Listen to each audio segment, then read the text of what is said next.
Hi. This is Novel Admire. Welcome to my channel. Have fun. The world of Otome games is tough for mobs. Chapter 0. Prologue. Justice and evil can change depending on one's point of view. I was so tired that philosophical lines, which I normally wouldn't think of, popped up into my head. My willpower has been shaved down to the point that I've been having a blank expression for a couple hours now. I want to lie down on my bed and spend some leisure time on the manga and anime I love so much. Either that, or I'd like to play some games that have a male audience in mind. With eyes like that of a dead fish, I, a functioning adult, am playing an Otome game. TLN. An Otome game is basically a romance game directed towards a female audience. Most commonly, they're dating sims with a female protagonist. It's one of those so-called love simulation games which play similarly to the gal games that are directed towards males, but are on the opposite end of the spectrum. TLN, gal games are basically romance games directed towards a male audience, pretty much the opposite of an Otome game. The protagonist is a girl. It's an Otome game, so the capture targets are males. On the other hand, if the protagonist is a boy and the capture targets are females, then it's a gal game. That's right, during my time off, I'm not playing a game directed towards males. It's not as if I like Otome games, I prefer gal games.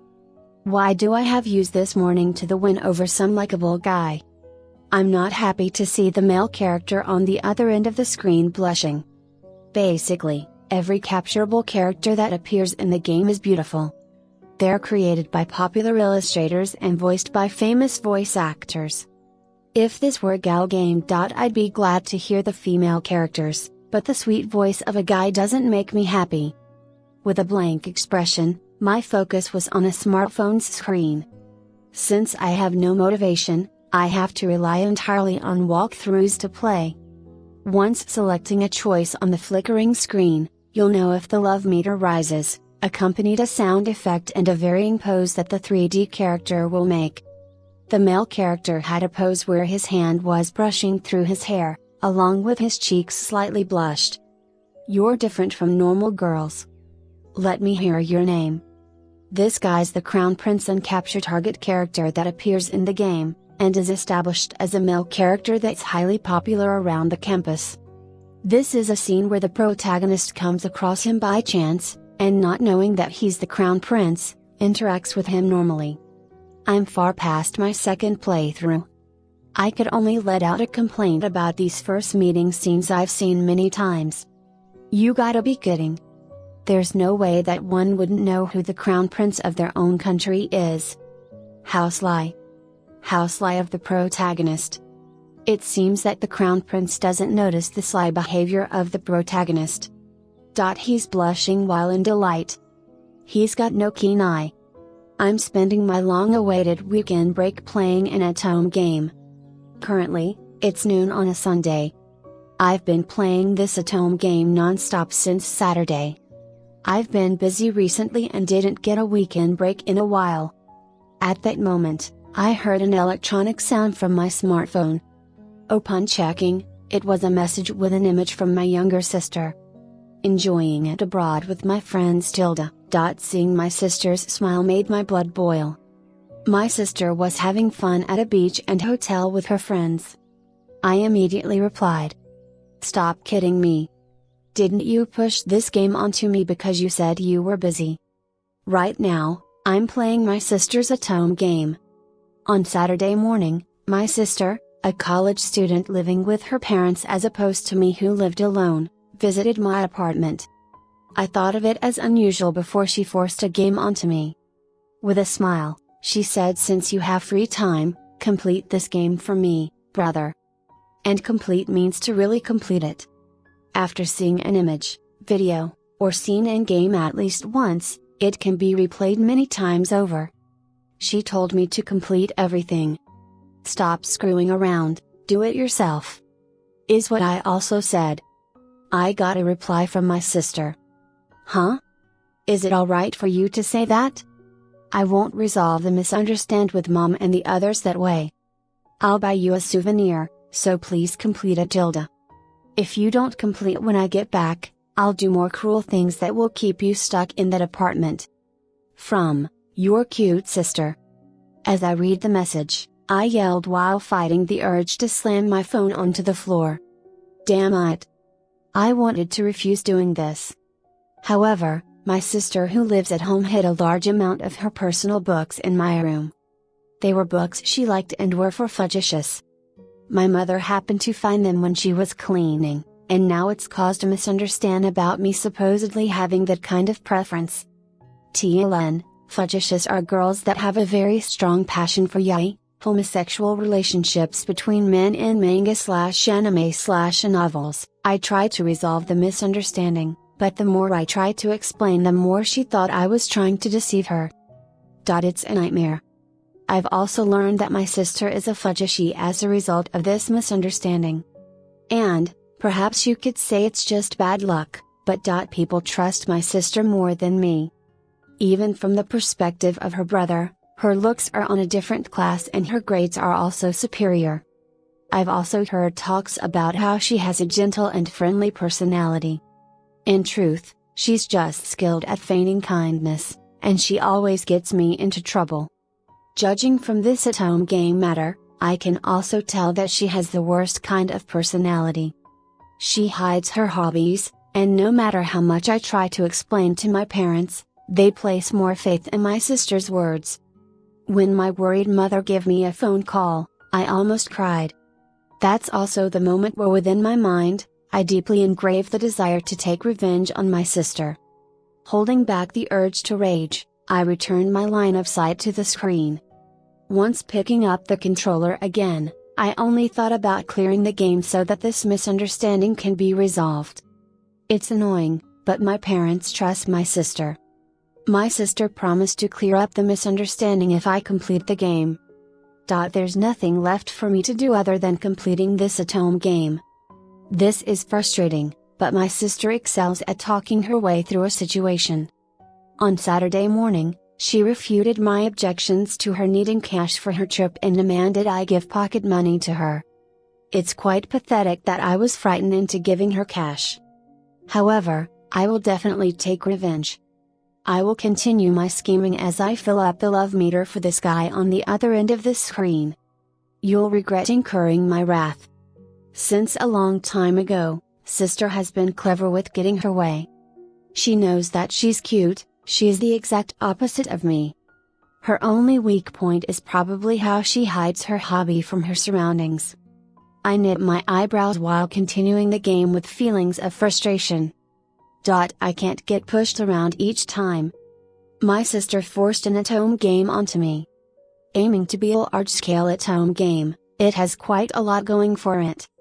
My younger sister is one of those that bought the limited edition immediately for the illustrations and voice actors. However, the problem is that despite being an Otome game, it has RPG elements and even strategy simulation elements in it. As expected, this is a strange change of pace compared to the games made by companies with a male audience. The game's setting is a fantasy world of swords and magic.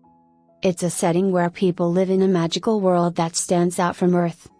I believe that it's a world with royalty and nobles, where the level of society isn't that high, but it's also a world where airships fly through the sky and knights can wage war while wearing armor that are like powered suits. In this world, the protagonist goes to a noble's academy. The protagonist herself seems like a simple girl from the countryside. She's a student that's not a noble, but a commoner, and yet, she's given special permission to enroll in the school. Since her position is special, she gets picked on by the high-status noble girls. At that school, she comes across the prince and some noble sons, but at the same time, she gets involved in various matters and even a war. Anyways, it's a game that tosses adventure and war into a school love game. In addition, it's a world very convenient for women. In the beginning, my sister also tried clearing it herself, but in the end, it seems she wasn't well versed in the factors of boys and gave up. Thanks to that, I ended up getting stuck with a tedious job. She said you just have to do this simple game. Easy, right? Well, I certainly like games, but even I think that this is difficult.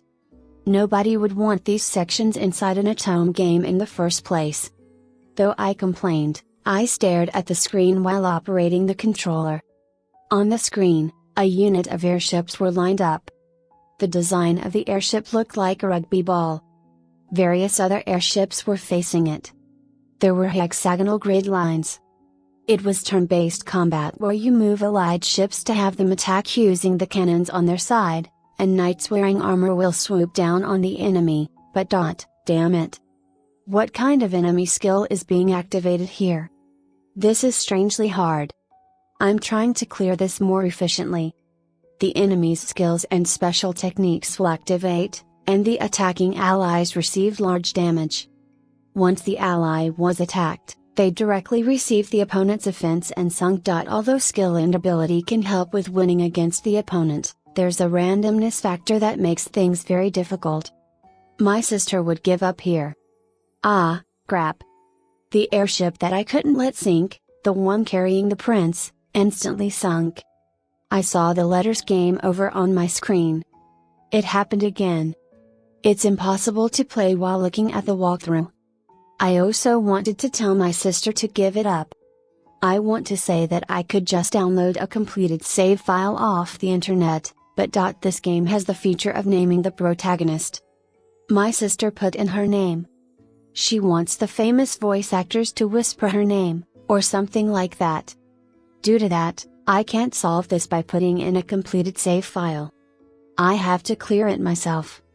I've already done this so many times. The prince sinks too much. Is it that? Does it want me to cave into microtransactions? Is this how it wants me to spend money on microtransactions? Despite being an offline game, there's paid content for upgrading. Were they a response to players' cries of not being able to clear the game, or was this done as a calculation? They give out numerous items that make the war part easy. I don't want to cough out even more expenses for my sister, but what's causing my time to be taken away is certainly the battle and war parts. Other than those, this is the same as a GAL game. No issues arise unless you select the wrong choice. I paused the game to look for paid content. A large number of items appeared on the screen. Their price is around 100 yen, but things that are helpful for the battle part, like airships and armor, are strangely expensive. 300 or 500 yen. There's even paid content going for 800 yen. It's setups like this that make its reputation worsen. Initially, this anticipated super large-scale work was criticized on the internet for not being beatable without microtransactions.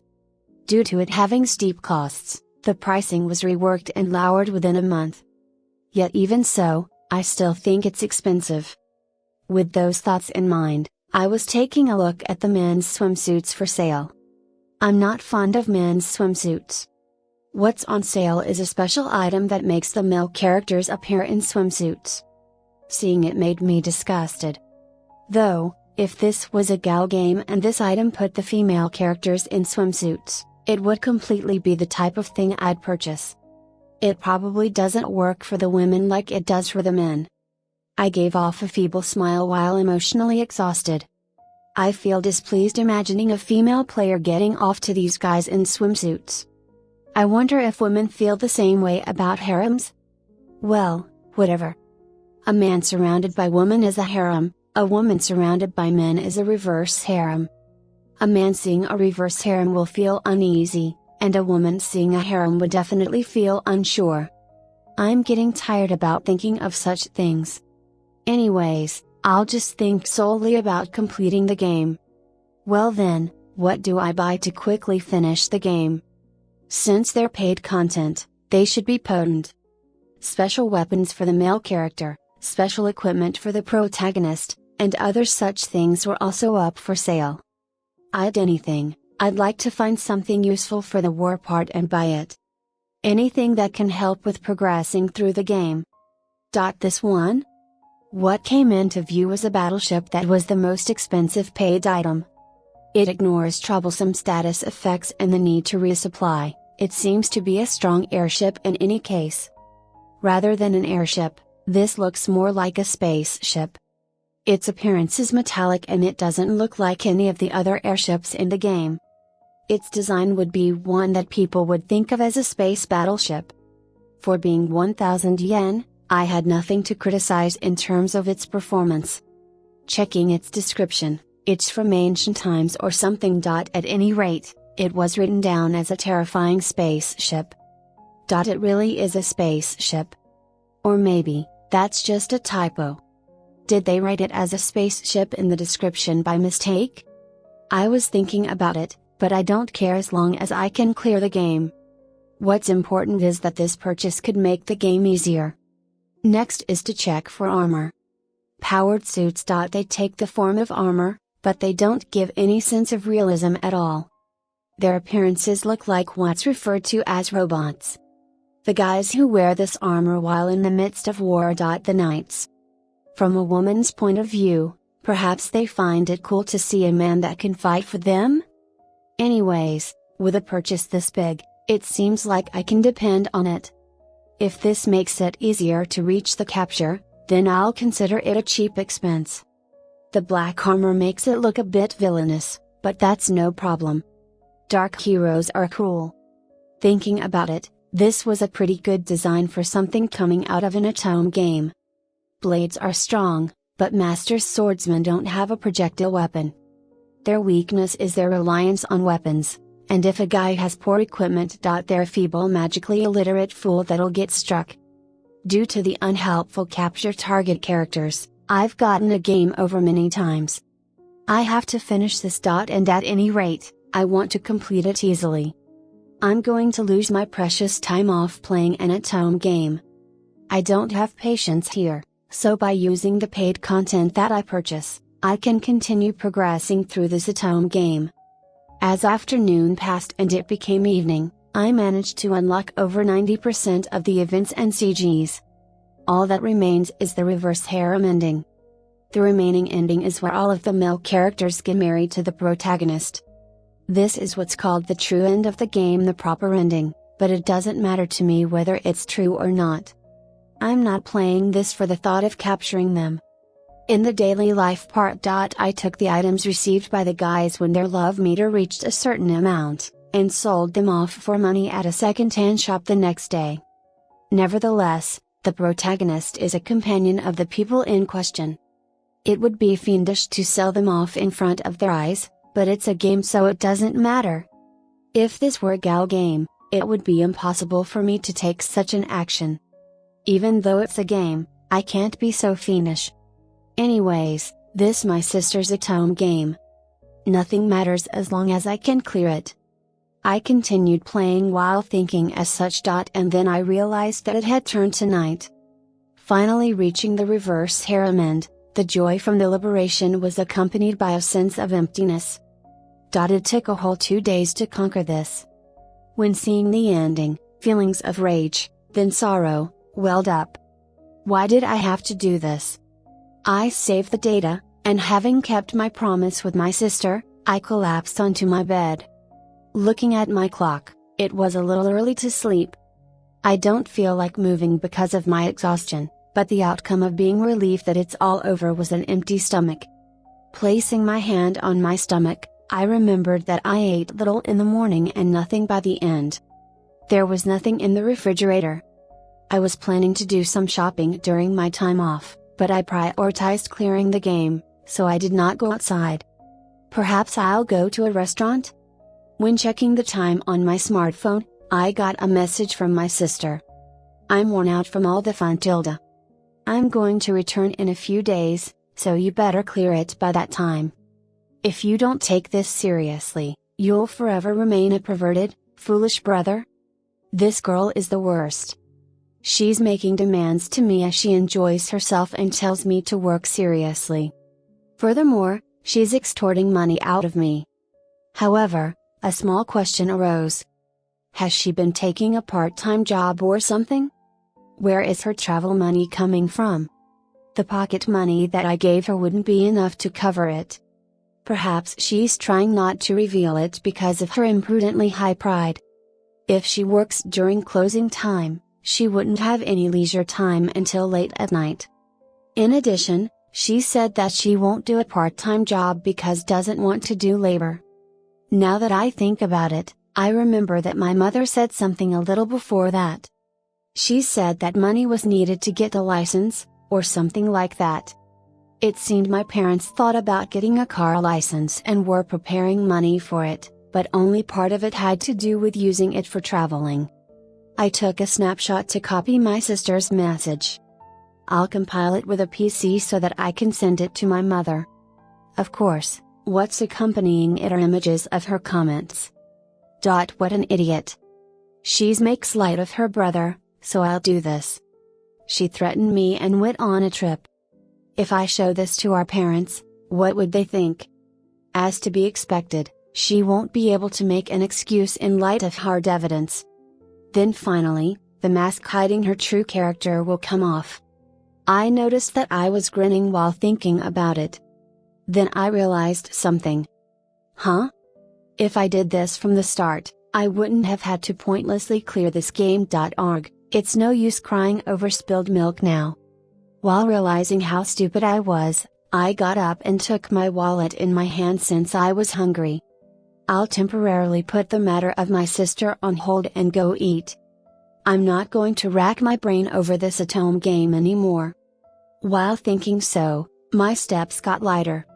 It was a strangely fluffy feeling, kind of like the feeling of joy after being free from work. Now then, I'll go on splurge today and even take something more pricey from the menu. I left my door while looking forward to my gorgeous dinner. I walked through an empty passage with flickering fluorescent lights, and then was attacked by a sudden dizziness as I approached the stairs. Prologue Part 2.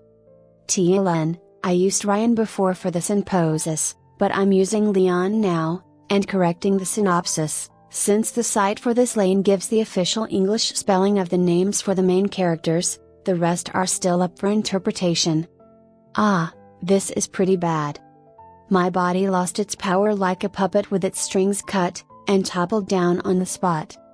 My body wasn't doing what I wanted it to, and it was the worst of luck to have it right before I was about to descend from the stairs.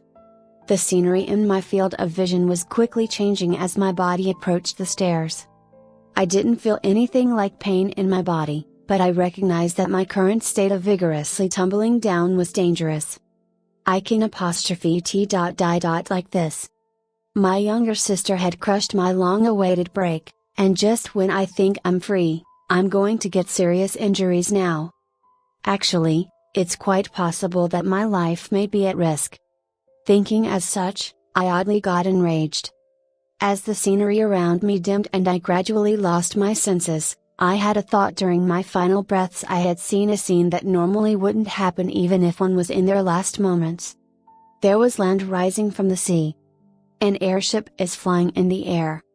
As I reached out to the sun in the blue sky and white clouds, my consciousness faded away.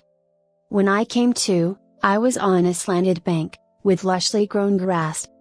There was the sound of grass scraping against one another, and the scent of plantation. Lying down at such a place as my hand was reaching to the sun, I, Leon felt, was attacked by a violent throbbing. I wasn't sweating because of the sun's warmth, it was a cold sweat that wouldn't stop. There was a pulsing pain in my core, and an unpleasant feeling as I sweated. What was that just now? Since I sat up in a panic, some of the grass that got caught on my clothes fell onto the ground. As the wind blew, the blades of grass drifted away. As I thought of it as a strong wind, a giant airship passed through above me, blocking the sun with its large shadow. This airship, which was wooden like a box, is one that periodically arrives at this territory. I usually look at it nonchalantly, but today, I couldn't hide my eyes wide open in astonishment. It feels as if I'm seeing this for the first time. Clutching my chest, my heart was still pounding fiercely. My breathing wouldn't calm down either. As I stood up, I looked at the direction the airship is heading towards, and there was a sea spreading beyond. I feel a sense of something out of place, the sea looks different. What is this?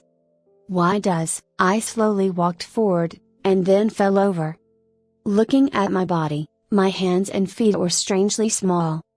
I'm sure that this is my own body, and yet I strangely feel like I'm small.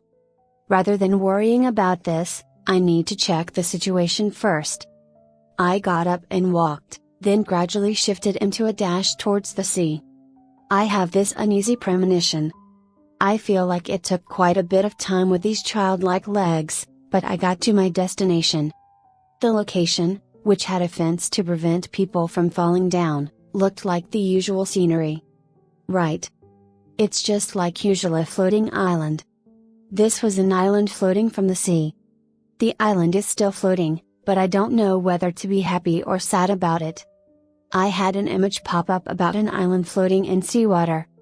Though I shouldn't have needed to, I wanted to confirm it anyways. Something's been strange for a while now. When I reached my hand out towards the sun, an image popped up inside my head that seemed like someone else's life. It was the entire life of a man that didn't live here.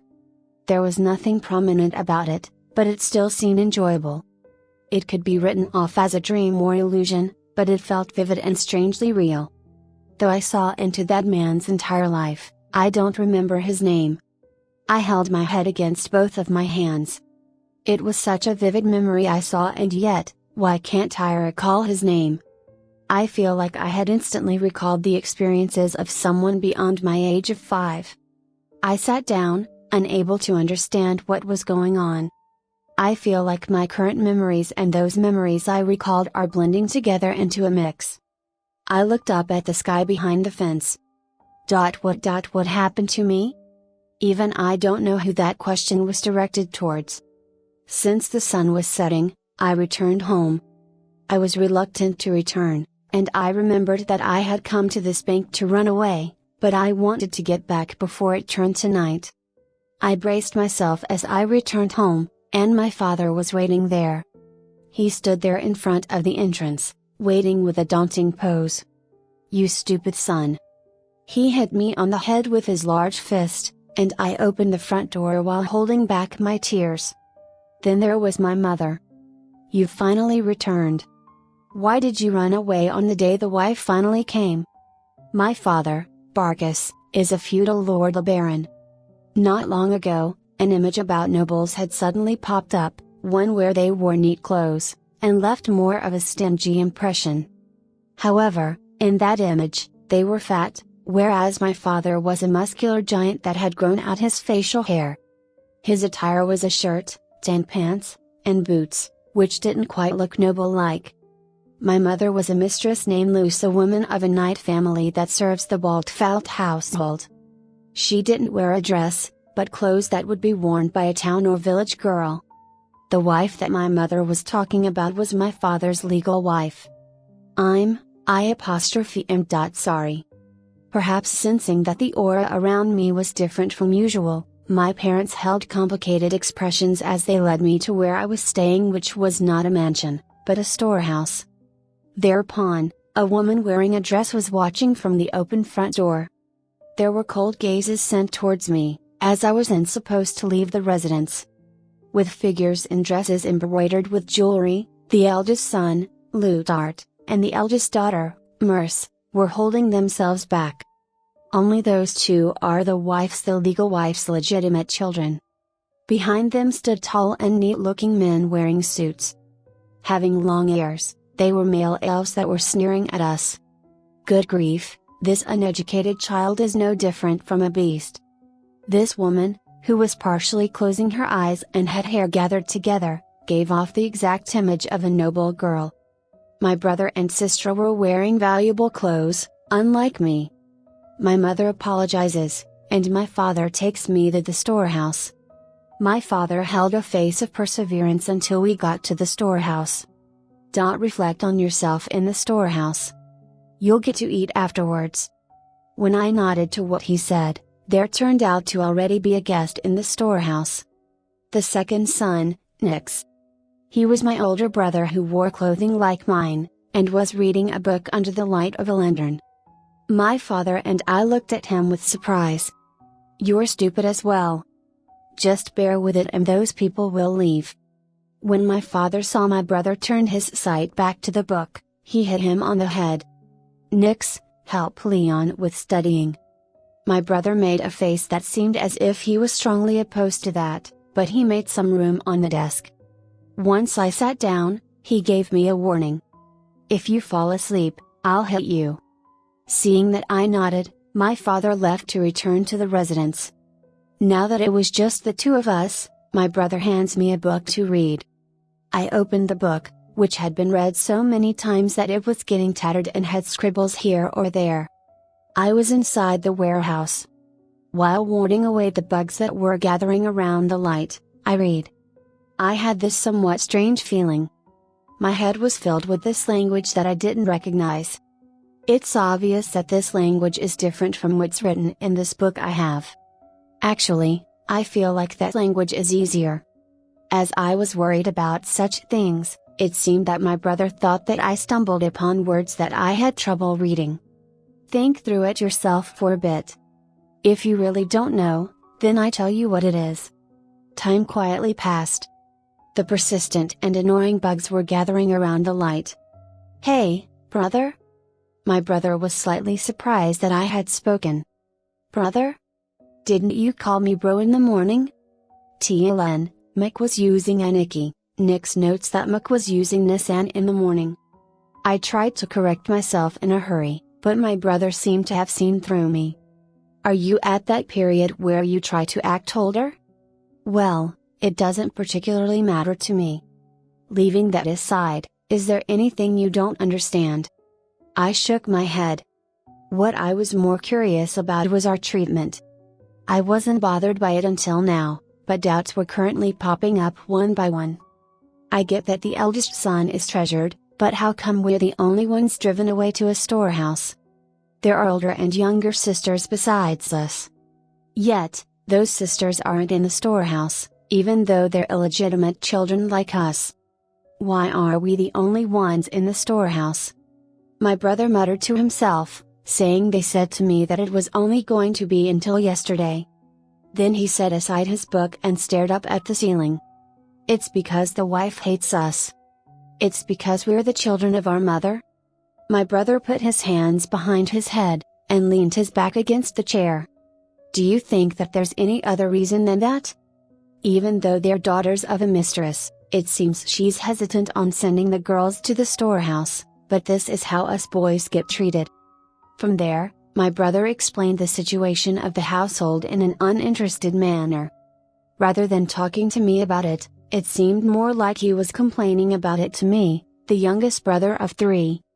It seems that my brother, who's 7 years old, had a lot to complain about. The Baltfeld family is a household that holds a floating island as its territory. However, it was previously an Ide household that had been classified as a semi-barren one. Not genuine nobles, but more or less in a feudal lord social standing. It seemed that they were a family that lived relatively peacefully for a Knight household.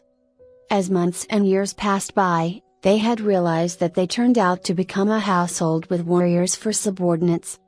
Knights showed up, wanting to serve them, causing the scale of their situation to get bigger. As their territory progressed, the fields and need for work increased, and that meant the population they needed to support increased. The scope of their territory had caused them to barely reach the scope of a barren family. So that's how things got to here.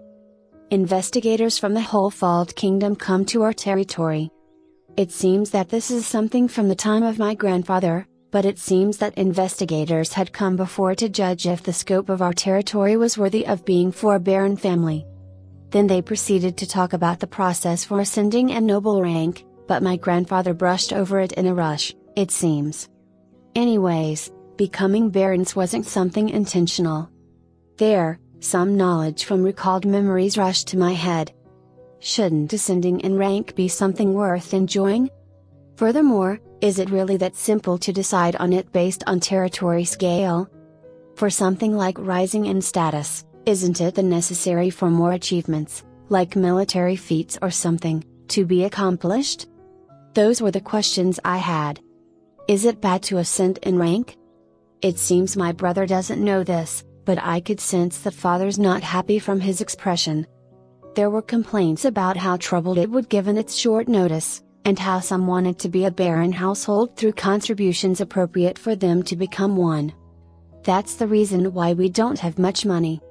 The kingdom wants earnings that match our family status. One piece from the recalled memories comes to mind. A household that was barely at the scope of being a noble family, and a noble household with a lot of leeway. The household with leeway has no issues, but the household that doesn't has a hard time making contributions. So, despite our scope of territory being enough for a barren household, it seems we're called a silent kind of barren family. Anyways, we became a barren household that are feudal lords of the countryside in an isolated island. Wanting to behave in a way befitting of his family's status, father married a woman with a high status. However, the woman he calls his wife is normally not in this territory. The eldest son and eldest daughter also only come here occasionally. Fath dad and his wife are married, right? Why is she not usually here? That's normal for women in barren households and above. Pretty unlikable. If I get a wife, then I absolutely want one that's a semi-barren or lower. Well, a high-status woman would think nothing of us anyways. That's normal. You two should start studying at once. If not, you won't get married in the future, even when you're 20 years old. If you can't get married while in the academy, you're likely going to be a leftover husband of a woman past her prime. That's not good, right? I could not hide my surprise. There are a lot of things I want to ask, like about the academy and such, but above all I want to ask about that word, leftover husband. Isn't it usually women that have to get married by a set age? Hey, bro? It's fine if you call me brother. Anyways, what is it? Men are usually the center of the household, right?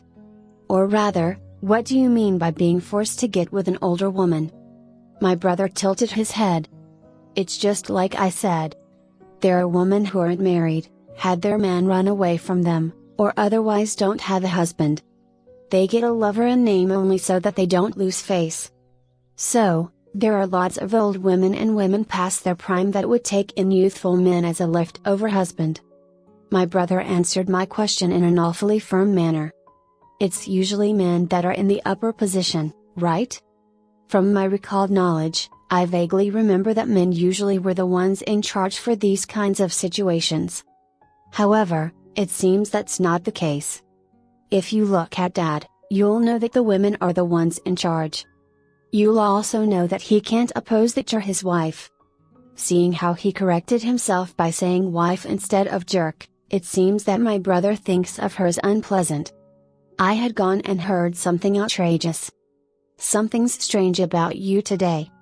I made a bitter smile towards my brother's suspicions while turning my line of sight back to the book. I was oddly sweating though. How strange. This world is strange. Due to this strange knowledge I got, I feel a sense of discomfort. I read my book in silence for a while. Then I recall the words of my brother. These recalled memories, wherever they came from, left a very strong impression. Academy. Whole-fold kingdom? Then there's the wife's servants, which were elves. Huh? Could it be? As I was muttering to myself, my brother made a complaint about the noise. What happened? Those suited guys. Those elves were lovers of the wife, right? My brother had a look of indifference, but was shocked. Don't ask something like that. Look, just study. Those elves, which are part of a sub-race, are the wife's lovers, or more accurately, close servants that attend to her. I understand that. Or rather, I remember about this very clearly. I slumped over on my desk. This is the world of that Otome game. The cloudy memories gradually became clearer. As that happened, I had realized that this terribly frivolous setting was of that Otome game. My brother slapped me on the head. Don't fall asleep. What's seriously going on with you today? Did you hit your head? I lifted my head and looked at my brother. I raised a stiff smile, causing my brother to back away a little in surprise. What is it? Brother, this world is outrageous, isn't it? It is. My brother, troubled in his answer, turned his sight back to his book, as if wanting to escape from me. I never thought I would experience being reincarnated into another world. Furthermore, a world of swords and magic. But I didn't hear about this Otome game world being one where women are placed above men, or something like that. I held my head against both of my hands. This is the worst. My brother made a complaint to me, who had gone and shouted. What is with you? Someone shut this guy up. I, Leon Faltfelt, am a former Japanese man who reincarnated into the world of an Otome game. I wanted to reincarnate in a more normal world. It would have been better than an Otome game. Give me a break. Volume 1. Chapter 1. Part 1. Reasons for fighting. 10 years have already passed since I've recovered my memories. When this Otome game, which had a frivolous setting that was full of inconsistencies, became real, it made me boil in anger at this unsightly world as the days passed. Well, I can't help but be angry. Though this is another world, a game world, there's my livelihood that I have to deal with. Though I'm a noble that's poor and in the countryside. Since I generally do farm work at home, I can help around still. I've forged my body through farm work, making my expression look more tough than how I was before in my previous world. Black eyes, black irises, and 15 years old. My face isn't prominently beautiful, but I don't think it's something unsightly either. However, this world is the unconventional world of an Otome game. Guys with good looks are commonplace all around. I suppose that I'm one of the many others out there, the mobs. My brother, who I believe I'm on good terms with, is in the mainland kingdom's academy within the continent, and is living in their dorms. That cramped room that I was using with my brother before is now being occupied by my younger brother that's under 6 years old, the fourth son, together with me. I'm reading a letter sent by my brother. He wrote finding a marriage partner is tough, in the letter. In this Otome game world. It's considered an issue if a man can't find a marriage partner by the time he leaves the academy, and men that can't find one by the time they're 20 are considered defective goods. This is particularly harsh for noble boys. Commoners might be forgiven, but noble boys that can't find a partner by age 20 are given the cold shoulder. This world is unthinkably tough for guys. I can only pray that my brother finds a marriage partner soon as I read this letter in my cramped room. To make matters worse, not being married will have an effect on finding a job or being successful in life. Many of them will be forced to be expelled from their family in the future, even for second or third sons of nobles. When the eldest son can't succeed the lineage, there will be a replacement in his place, and the eldest son will no longer need to give birth to a child that will be the successor. In that case, our occupations will already be predetermined. Mainly soldiers or government officials. The more novel ones become doctors or something like that. At any rate, it's good to aim for an occupation that benefits the country and citizens. Anything other than that, and the cold shoulder will be given. Then, the guys who can't marry are treated as servants for armies or government jobs. They can't hope for a successful career, nor will they be entrusted to any important tasks. In any case, their social reputation will plummet. This is a world where marriage is very important for men. At any rate, this is truly a tough world. Wars, skirmishes, sky pirates, monsters. There's lots of conflict in the world, making the death rate of knights and soldiers high. There are a lot of children in my family, but the reason for that is because many of them will die.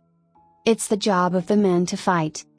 To make matters worse, the central figure of the family is not going to change anytime soon, so I have to work. Despite that, the females are the ones that hold authority. The men fight with their lives on the line and easily die, yet our treatment is extremely poor. This world is too kind towards women.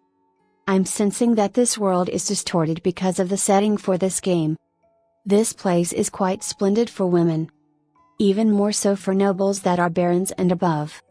Perhaps it's because the capture targets are all rich dudes from good families? I want to cry if women dominate over men because of a game-like reason. Why did I reincarnate into this world? Not a day passes by without this thought in mind. No wait, there's quite a few. In the first place, since my life is busy each day, I often forget about this. It's been 10 years since I've gained my memories. I've gotten used to this. Inside the room, Colin was lying down on the bed sleeping. He had an innocent face. People like us at Arn's successor are just spares, to put it bluntly. When entering a game like Academy, we'll only amount to mobs in the background. We'll be like the many others that only serve a supporting role. At best, we'd get to say a word or two during the game. Mob A or B, that's our position. I never even heard of the Baldfelt Baron family or anything like that within the game in the first place. A mob. That's what I seem to be. I don't want to admit it, but I'm the kind of person that faces reality. To begin with, I'm not the type of person that's brimming with ambition to do something big and get ahead in life. If I'm a mob, then so be it. Apart from that, I'm going to enter the academy starting next year. One of the few advantages to this world is that nobles are able to enroll in an academy. I feel a bit complicated when thinking about how this is the result of the game's setting becoming real, but I'm grateful that I can become a government official or military personnel. This is a precious opportunity to get outside this territory. Besides, I can look for a marriage partner while at an academy. If I don't leave this territory, then what awaits me is a forced marriage after some marriage talks taking place. It'd be a little better if I got someone in the same generation as me, or even someone 20 years old, but it's no joke if I'm the leftover husband of a 30 or 40-year-old. When I think about it like that, I really am thankful for being able to enter an academy. Looking at my little brother Colin peacefully sleeping, I breathed a sigh of relief. Marriage interview? What do you mean by that? It was after breakfast. I lost my composure as I was called in Father's office, or rather, his workroom. The reason is that the wife, Zola Baldfelt, was sitting down on the sofa and brought up the talk about a marriage interview. My father, sitting on the chair he normally uses, was making an unpleasant face. As I received personal background documents showing the photograph of a marriage interview partner and other various things, I had no choice but to be stunned. Father was making a troubled face, but after looking at Zola's face, he turned towards me. Zola brought up a marriage proposal.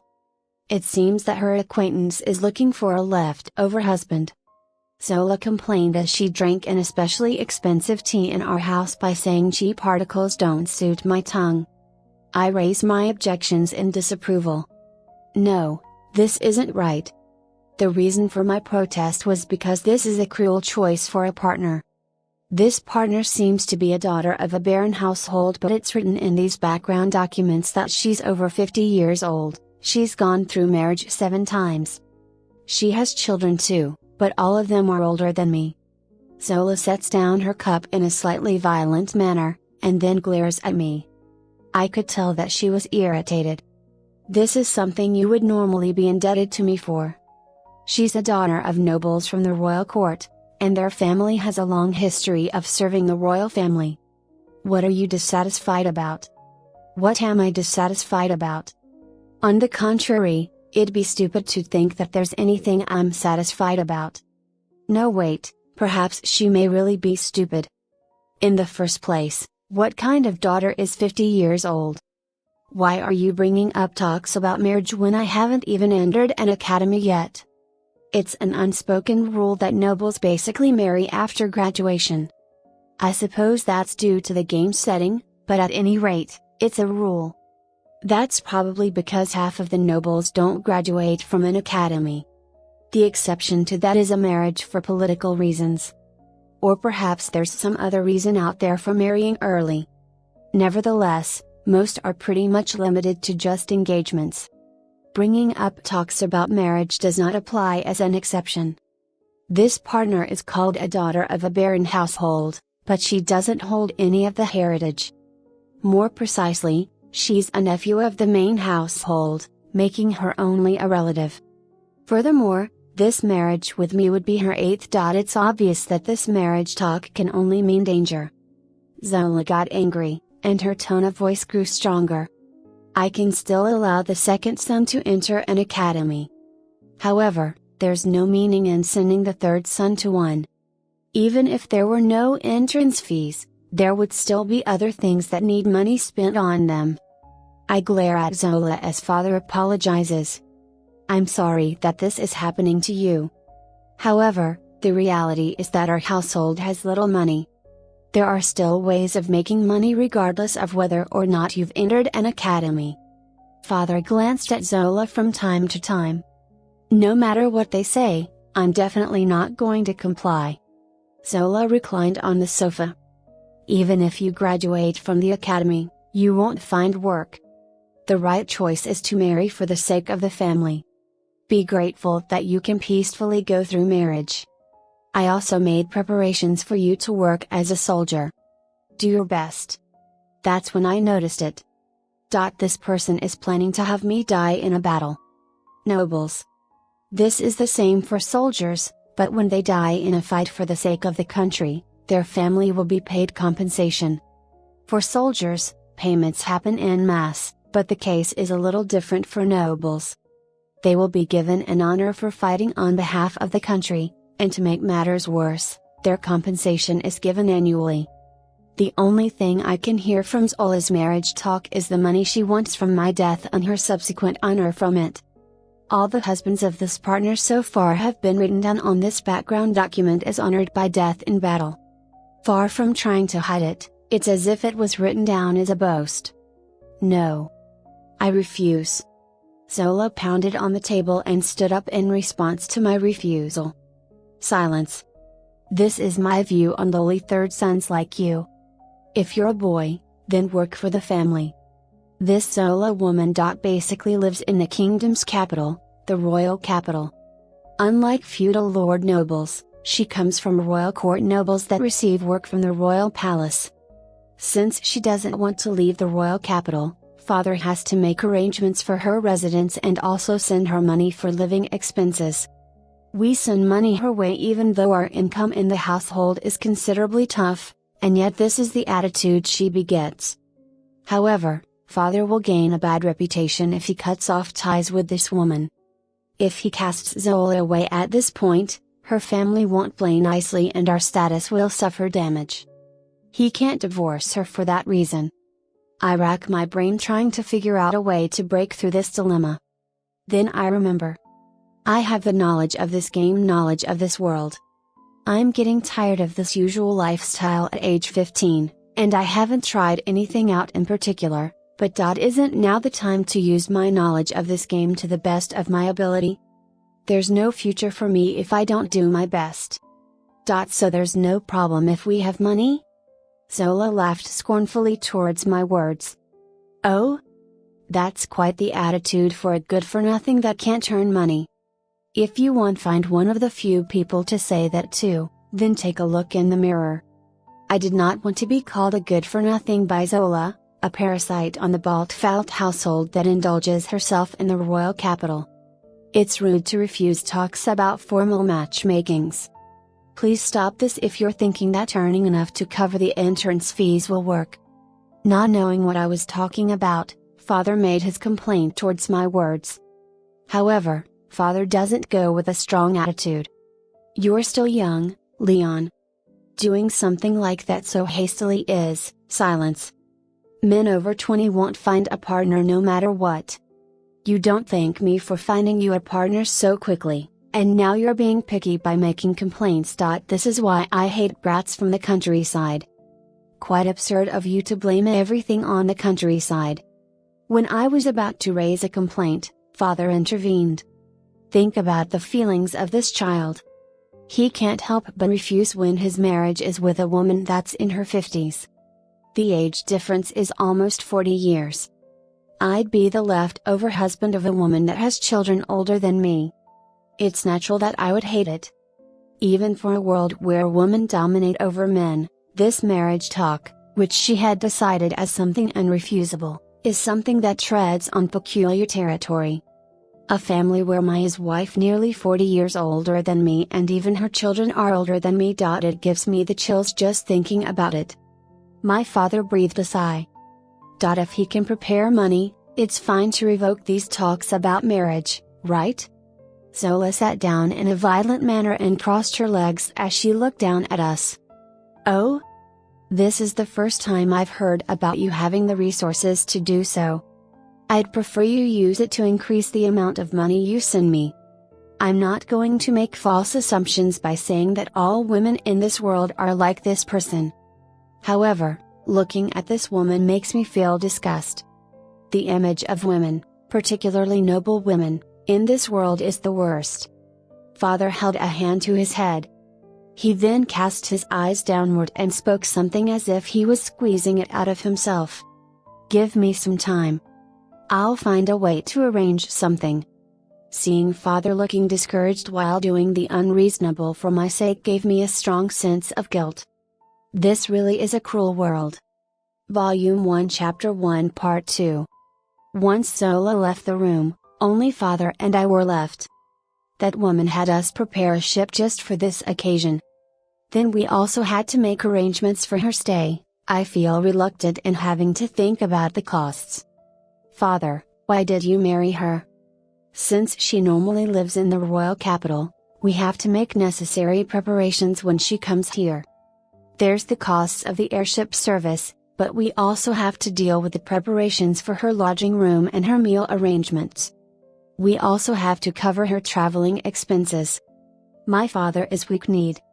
There are reasons for that being the case. Don't be angry. This marriage was absolutely necessary. My marriage with Zola lets us be treated suitably as a barren household. There's no choice in the matter.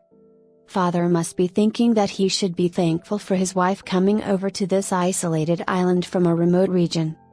It seems that daughters of nobles from afar like to find partners of cities that they yearn to live in. There are some oddballs among them, but those kinds of women have to compete against each other. I believe that Father got married because of what it meant to be married to Zola. That alone makes her an important marriage partner. If a barren household doesn't take an appropriate bride, then they're declaring that they're not a household of that rank. They'll be made light of by other nobles, and some will attack them. It would start a war on the household. In any case, they'd be unable to get along with other households as well as not being treated as barons. It's a case of ostracism. So, how are you going to prepare the money? I asked for confirmation, but I could already guess from Father's bitter expression. To be honest, it will be tough. Our house is already in debt. Any further than this and we won't be able to recover. Even so, why did she bring up this talk all of a sudden? Father was also curious about it. Why didn't she bring up a conversation about this with my older brother? Father tilted his head after hearing what I said. Even for Nix, there would still be too big of an age gap, but it's certainly strange. It seems that she doesn't want you to enter an academy. I was holding a conversation here at home, but I was wondering if things were going all right on the other side. However, the answer was beyond my imagination. It was a week later. I was in the storehouse at home. I was retrieving some weapons that were being stored. Since the weapons are the property of the parents, my father gets angry if I use them without permission. However, nobody here is going to stop me right now. There was an old-style rifle, the type that can only hold 5 magazines. It was the most suitable object, so I took it to disassemble for maintenance. I placed a decorated sword on the table and checked to see whether or not it was usable. I also gathered up other important tools. My father looked at me doing this with unease. Hey, what do you plan on doing? When I read a letter from my brother a while ago, I decided to resolve myself. I've been thinking carefully about how to use my game knowledge to earn money, but now I've realized that it's easier said than done. I need to make money at any cost before I get sold off to some perverted old woman. I don't want that to happen, not at all. My mother was getting teary-eyed while behind my father. It seems the house that I'm potentially being sold off to is one with a bad reputation. There's this forest of ladies, I believe. It's gathering held with men that are slaves, making it fine to treat them in any way, according to what those old women said. It seems that the treatment of the slaves is even worse than that of subrace servants. They're a pack that enjoy using men and then crushing them. They're the worst. Furthermore, there are rumors that old women of high noble status gather there, and even that men who aren't of use are sent to the battlefield to die. They're probably thinking that it's better off to dispose of them through deaths in battle. What's cruel. Is that Zola is one of the people involved in it. Not one of the people that gather there, but one of the women that are thinking about making a profit by selling off us spares of the eldest son. They're a group that no decent person wants to get involved with, and even other fellow females would back away from. There's a reason why she didn't mention the elder brother in her talks and why she's been trying to prevent further talks about me going to the academy in the royal capital. They'll gather together young men like me that don't know anything, and have their way with them. That's how the forest of ladies works. They'll mutually make schemes for those that aren't students at the academy, so at any rate, it seems that entry to an academy works against them. Due to that, Zola had been putting forth a marriage proposal before I could enter an academy. Why does the mob have to get involved with perverts like them? I'd rather have a more calm life without any mountains or valleys. My mother was worried about what I said. I don't understand what Leon is saying. I don't understand either. What is he planning on doing, taking out that weapon? Don't tell me that he's planning on marching into the royal capital. Don't do that. Looking at me maintaining the weapon, Father made a worried face. I do want to march there and wreak havoc, but that's impossible for my current self. Even if I march into there, I'm going to get apprehended since the demi-human servants near the noble women have been forged to become strong, so approaching them is not a simple matter. Being an adventurer is the best option for getting money. Both of my parents exchanged glances when hearing my words. In this world, an adventurer is a recognized occupation. One could say that it's an occupation that has to be recognized. At any rate, nobles can be traced back to being descendants of adventurers. In this game's setting, nobles are people that obtained land by discovering it as adventurers. Adventurers that earned numerous fortunes from their adventures became nobles. So, that's the game-like excuse for why nobles need to be adventurers when they're at the academy. This lets dungeons give the protagonist a way to raise love meters, but I can use them here to save my own hide. My father shakes his head. Stop this. Going to a dungeon alone won't do anything, and it will take time before you can get money. My mother was the same. That's right. Besides, it's hard to find a floating island now. You won't be able to earn money. When floating islands where people can live or floating islands with resources are discovered, they become property of adventurers. If one feels inclined to, they can potentially own that territory independently, but there's no suitable islands remaining around this continent. There shouldn't be any left, but I know of one. Sorry, I've decided on it. I'm going. If I was alone, then running away would be fine, but my younger brother Colin is still 9 years old. I don't want to see my younger brother being sold off to perverts. Sympathizing with my resolve, my father opened his mouth. Is there anything you need? I didn't hesitate to tell my father what I needed to gather.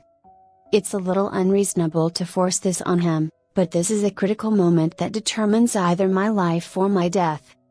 If I don't do anything, I'll end up as a plaything for a perverted old woman. There's a possibility that I might die doing what I'm about to do, but I'm going to take my chances. Something like a ship would work. An airship. After that, I need some bullets. A specially made kind. My father tilted his head. What in the world are you planning to do? Are you challenging a dungeon somewhere? In that case, a passenger ship should be fine. It's somewhere where passenger ships don't go. I assemble the rifle. Rifles are a bit odd in a world of swords and magic, but this is a world where airships exchange gunfire using cannons. Rifles are a normal thing here. When I pulled the trigger, the rifle operated, and a metallic click sounded.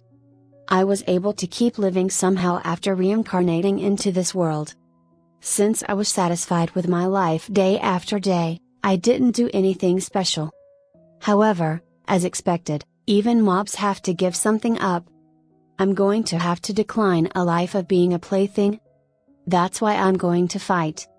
I'll show them all the willpower of a mob. I understand. I'll prepare them as soon as possible. However, you absolutely must come back. If you can't promise me that, then I won't do it. I intend to return, but I know that things are going to progress into a life and death situation. So, I told a lie. I'll definitely return. I want to protect my life, save my brother's life, and while I'm at it, outwit Zola. One day, I'll get revenge on that wench who tried to sell me. While my heart harbored such a strong feeling, I resumed my departure preparations. This is the first time worked this seriously. Though this is an Otome game world, it's still a game world. It's not just once or twice that I thought about using knowledge of the game to be unparalleled. However, my motivation for it disappears with the exhaustion of my everyday life. I eat a simple meal. My father trains me in the morning, and I do farm work afterwards. It becomes dark by the time it's over, and studying awaits me once I get back home. In this world, barons from a remote and isolated island are poor. Basically, many are poor compared to others in the cities of the mainland, but become even poorer because of women like Zola. Rank ascension. There are many fathers who complained about how they used to be wealthy as semi-barons before they got promoted. Naturally, there are rich barons too, and also affluent baron households that have wealth at an absurd level compared their previous generation. As far as our home is concerned, if we remained at the scope of semi-barons, then the contributions we need to give would be suitably low, and we wouldn't have to deal with a high-class wife like Zola, so our spending would reduce. Things really were peaceful when we hadn't ascended in rank.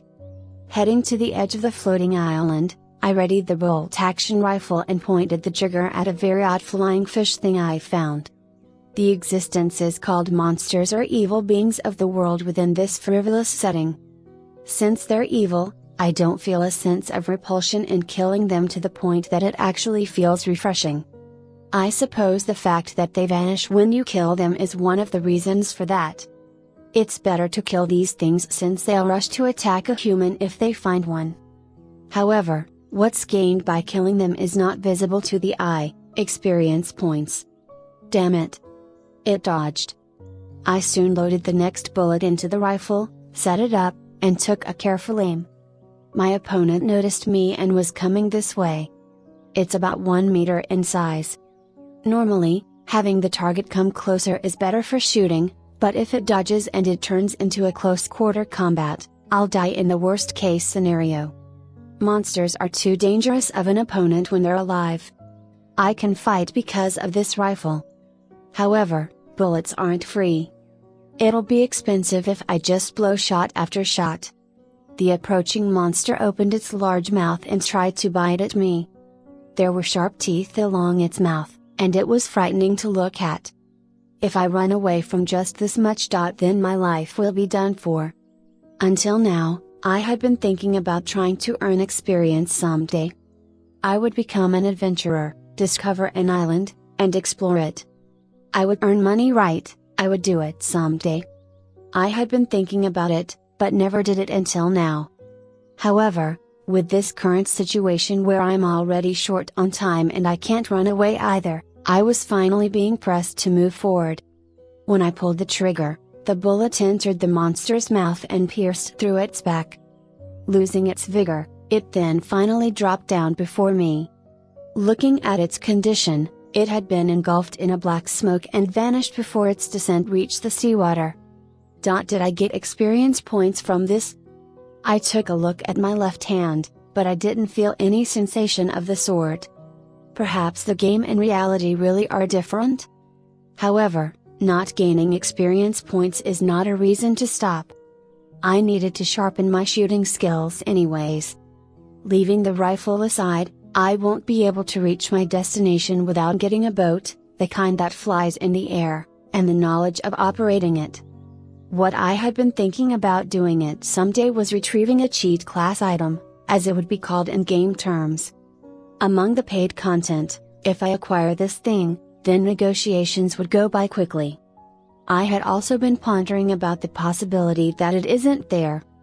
Originally, it's an item, a treasure that the protagonist is supposed to obtain, among other such things, but my life is at stake here. This is a disservice to the protagonist, but I need to get that thing above all else. I hold the rifle in both of my hands.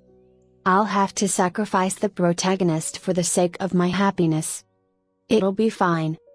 According to my calculations, I'll be in the same grade as the protagonist. I'll return the favor someday to make up for it. I had feelings of guilt, but an even stronger desire to not get sold off to a perverted old woman. This is a crisis of my chastity. Is this how a woman being sent off to a perverted middle-aged man feels? Damn it. What's with this world? I have little time available. It should have went for it sooner. I looked for monsters in the surroundings while in regret. Volume 1. Chapter 1. Part 3. It was a month later. This one small boat is surprisingly well built. There's a propeller attached to the engine, and it's easy to operate. I was on top of the boat. I wore a robe that hid my body well from the sun, and put on the hood. Water, food, and some weapons to use were loaded aboard. This amount is enough for a single person to do fine. It seems I asked for the unreasonable from my father as well. He didn't just prepare a ship for me, but a sword and rifle. There are a lot of other things too. It wouldn't be enough to only thank my parents. I probably forced something very unreasonable by having them gather this much stuff. The boat itself is basically like a small propeller engine attached to the stuff I'm carrying. Even so, preparing just this much is a hefty expense for poor nobles. All things considered, I wonder what kind of fantasy world has gas and electricity? Sitting while grasping the rifle close, I hold binoculars in my hand while looking at the surroundings. I brought out a map and fetched a compass. I suppose it's things like this that make it a fantasy. The compass shows the direction and which way to go. Along with a needle that points towards one's direction, there's also a needle that knows where the destination is. Compasses with two needles are a thing here. By setting up the location with the dial, it's a handy tool that points towards the destination. Since it was 10 years ago, my memories of the game and such are fading, but right after recovering those memories I had written down coordinates. Well done, past me. When I regained my memories, I had only delusions of running around as a cheat at the time, but I wasn't able to start on anything because of the business of my daily life. I would have been better if I had started working hard long ago. It's only human to have such thoughts like that yet not move. One could say that's the type of person I am. Many times I've grumbled about things like this, regretting how I didn't take action. I had continued idling around day after day until I was pressed for time. In the first place, my life here is tougher than my previous one. I get up early in the morning, study during the night. Farm work is really severe.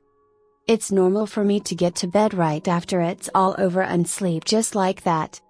I was exhausted every day. I didn't have the spare energy to do self-training, and I also didn't have any special knowledge or skills.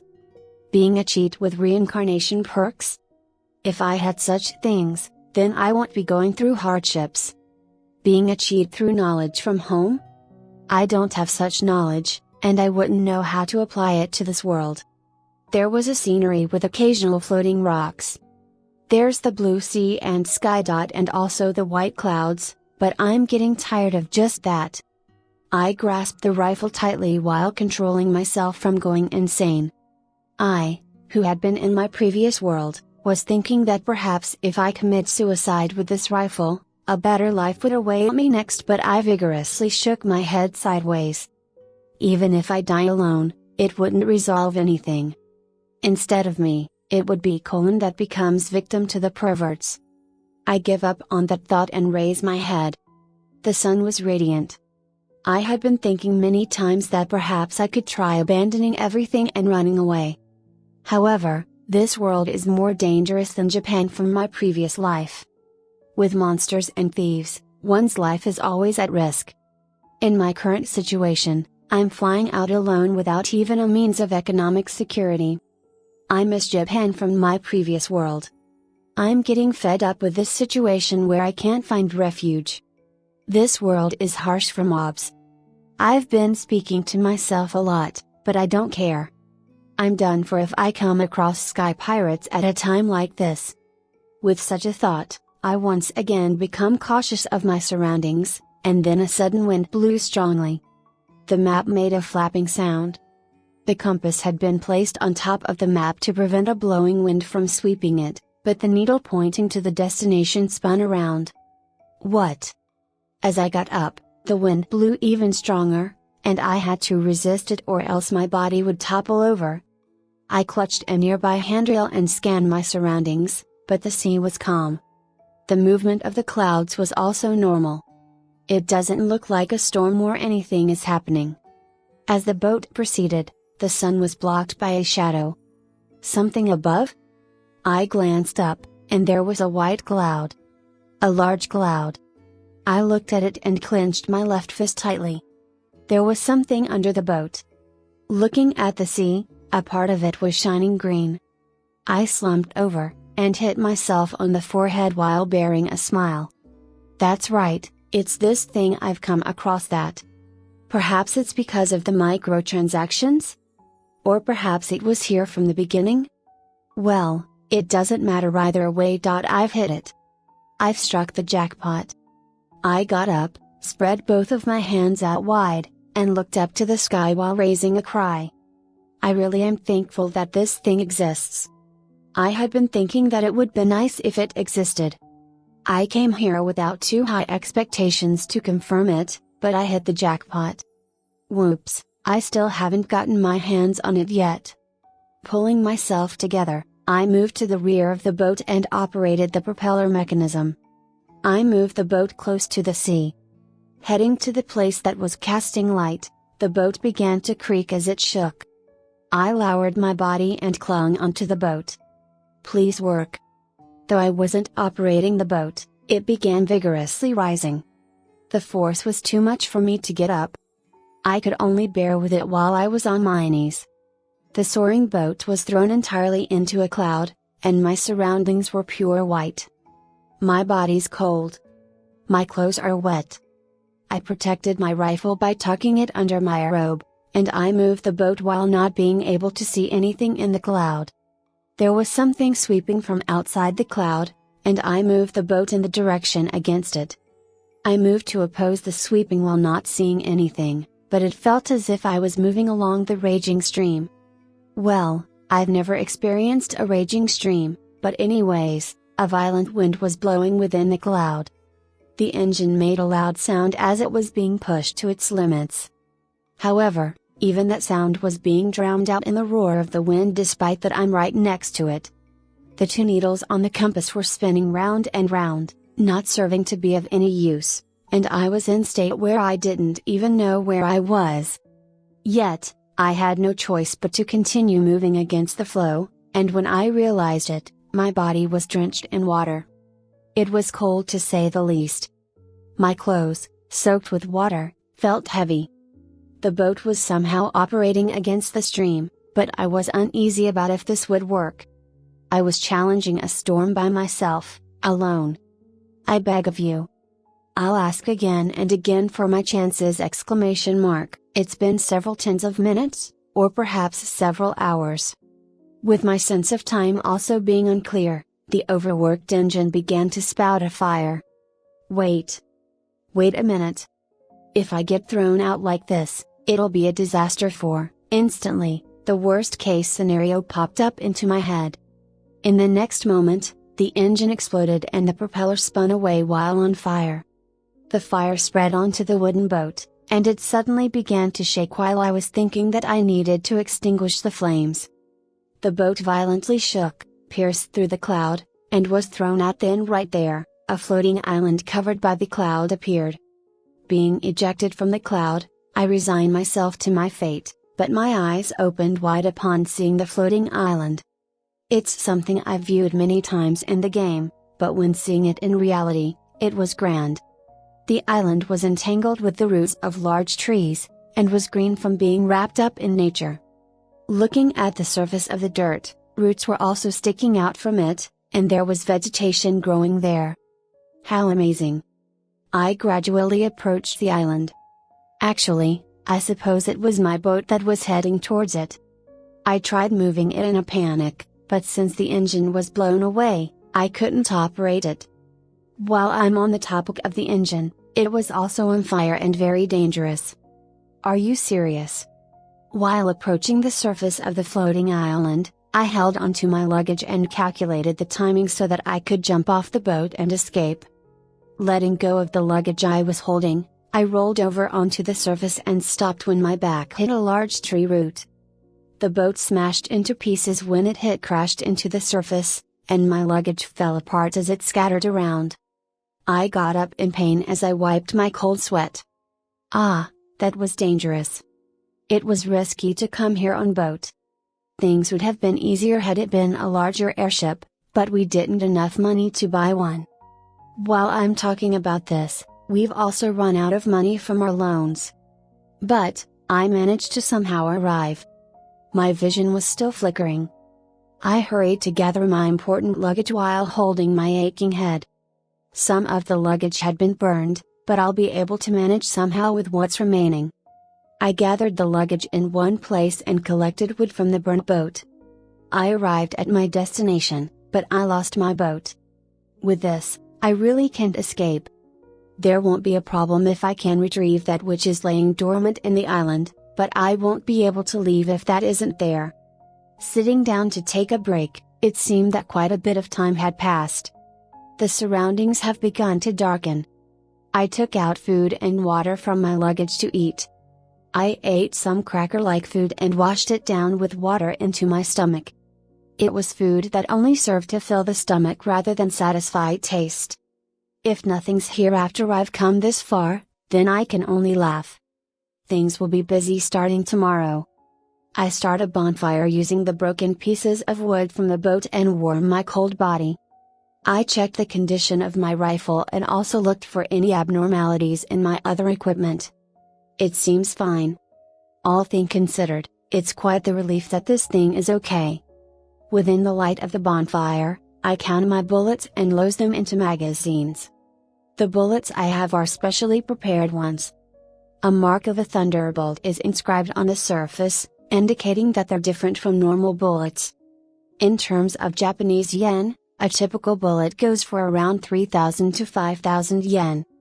This is a special bullet, a magic bullet that can give rise to magic effects. These are fantasy bullets that can burst open a fire upon a direct hit, have a freezing effect, or other such things. Due to that, the price for one shot effortlessly exceeds past 10,000 yen. I have only feelings of gratitude to my parents who were able to gather these bullets in great numbers. If I make it back alive, then it seems I'm going to have to pay tribute to my parents. Come to think of it, I didn't pay tribute to my parents back in my previous world. When I think about how I died before my parents did in my previous world, it would definitely make me seem like someone who didn't respect their parents. I wonder what happened to my sister? I'd even be glad if she were here to give me just one insult. I still remember the day I woke up in this world, or rather, the day when I regained my memories. I miss having to do an Otome game for my sister. Thanks to that, I've been able to make use of the knowledge from this game, so I suppose it'd be better if I show gratitude towards her, maybe? Then again, If she didn't force this Otome game onto me, I'm pretty sure I wouldn't have died. Is there anything missing? Once I finished checking the rifle and bullets, I placed them beside me as I rested my back against the large tree root. Since I've been living on a boat for quite some time, this was the first time I've laid down on the ground for a long while. Why did I reincarnate into an Otome game world? Normally, I would have reincarnated into the typical fantasy world of swords and magic. No wait, I'd prefer if it were my previous world. Right, it would have been better to reincarnate in Japan if possible. Thinking about it, it was quite lucky of me to have been in Japan, where monsters didn't exist and sky pirates weren't a thing. While thinking as such, I closed my eyes. I'll have to work hard tomorrow. The largest gamble in my life awaits me. Volume 1. Chapter 2. Part 1. Lost Item. An Otome game world with a gentle setting. Anyways, when a terrific item makes an appearance, they're called lost items in present time, and are impossible tools from ancient times being rediscovered. Many of them are made with a lost technology and can't be newly made, so their rarity is high. Among these lost items, there's even an item that only the protagonist can equip. It's a setting made for the protagonist to give off a special feeling.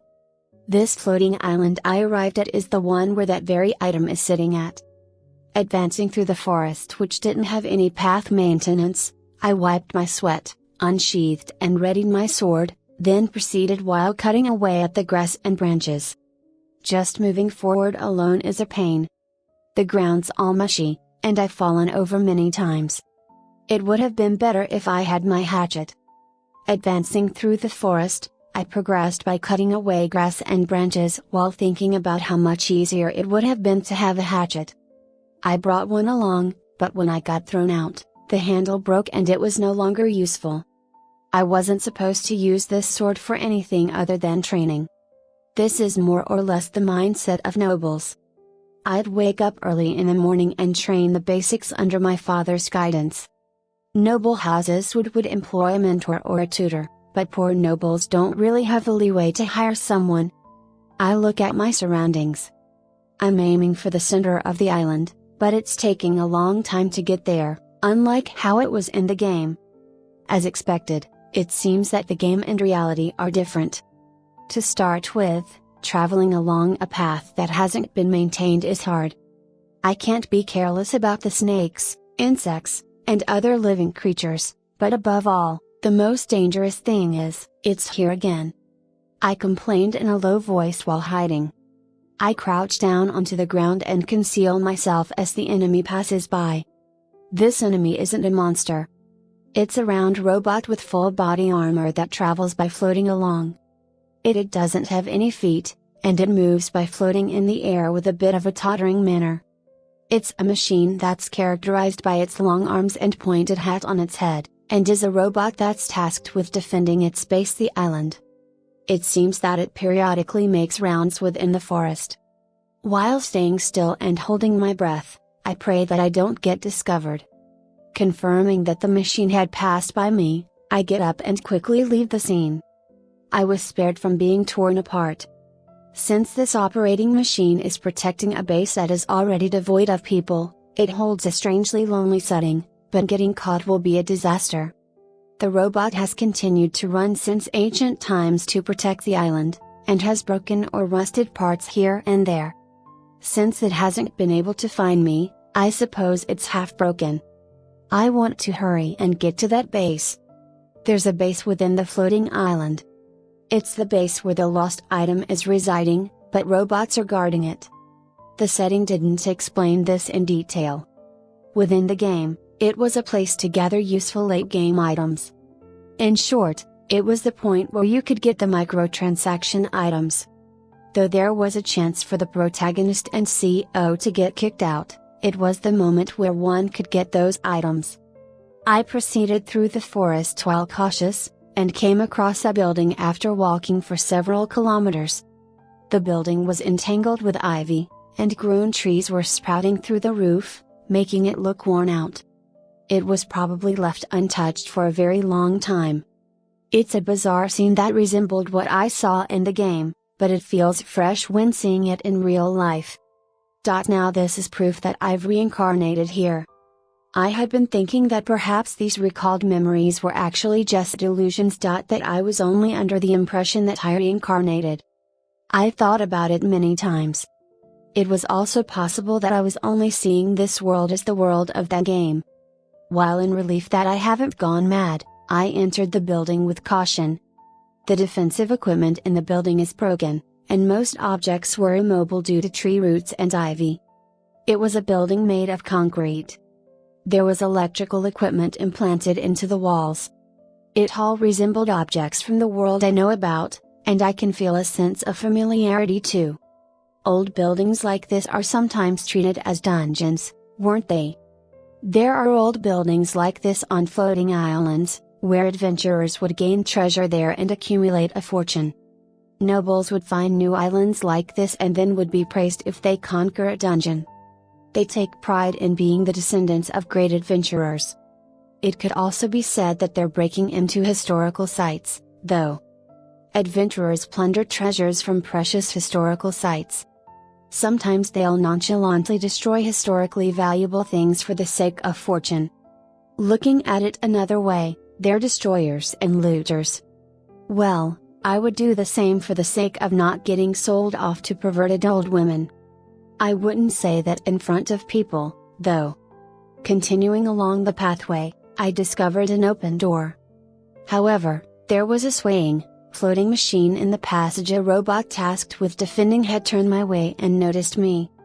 It's a miracle that these nearly broken robots can move, and I shed a tear thinking about how they've been guarding a base that nobody will return to. However, I have a rifle. Sorry about this.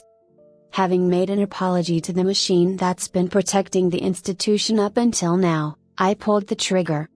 The bullet hit the robot, and it electrically discharged at the point of impact. A sprout of light instantly burst out, and the robot fell onto the floor. The flickering light in its eyes then vanished. I stay on alert while holding the rifle, but it doesn't appear to be coming back. There aren't any other enemies coming to the scene either. Confirming the effect of the bullets, I was relieved that the facility and robots were partly broken. It's just like the game. It's good that I remembered their weak points. Now then, I wonder if it's this way, the special lightning effect on these magic bullets does a number on the robots. Since they're tasked with defense, they should at least have had lightning resistance installed, but that's fantasy for you. Along with the world of an Otome game. There's no use talking about minor details. I moved forward, relying on my memories, towards the open door. It was half open from the tree roots and ivy. Was it like this in my memories? Well, it's going according to the game. When entering the room, the skeleton of a corpse tumbled over. It wore tattered fabrics of what used to be clothing, and put its hands together in a prayer pose. I took out a flat card from its pocket-like thing. What I took out was the card key. I wonder if this was also an ID, as someone's name was written here with the alphabet. The photo has vanished from the deterioration, and only a portion of the letters are left, so I don't know this person's full name. This is the alphabet, right? I'm sensing something strange. I did not expect to see the alphabet in another world. I put the card key into my pocket and resume moving. There's a place within the game where a microtransaction item resides. I've stopped by this island many times to get this item for the purpose of completing the game. However, my memories from 10 years ago could be unreliable. I would have forgotten the coordinates for this floating island if I hadn't written them down right after I regained my memories. It's frightening thinking about how I would have had to rely on my fuzzy memory if I didn't write anything down. The anxiety and fear from setting out into the sky alone. Is something I don't want to experience twice. When I searched for a room that could be opened with a card key and showed it to a device that then opened a door, there was a place that seemed like a break room. Rusted and worn down vending machines stood out. One of them had collapsed, and the goods inside had spilled out. When picking them up by hand, they crumbled away like sand. there were two skeleton's corpses sitting on a sofa. I didn't care about it when this was a game, but what in the world happened here? A part of the ruined base was still operating. Thinking about how a civilization with such technological strength had perished. Makes me feel a bit uneasy. Well, my top priority is getting what I need. Of the two skeleton corpses, one had the key I needed for moving ahead. I left the room after getting the key, and headed towards my destination. What lies in store after this are defense robots of a different type. Come to think of it, this fellow was here too. It was a multi-legged robot that was missing a few legs, making it immobile. However, it was in the way, blocking the passage, and they also had weapons to protect what's ahead from intruders. While hiding in the corner, I shoot the rifle, and the impact of the bullet turned into a flash of light, but the defense robot came alive and began counterattacking with a Gatling gun held in its hands. It was only the Gatling gun that was moving. However, that alone is enough of a threat. Whether broken or not, it's a relief that its aim isn't locked onto me.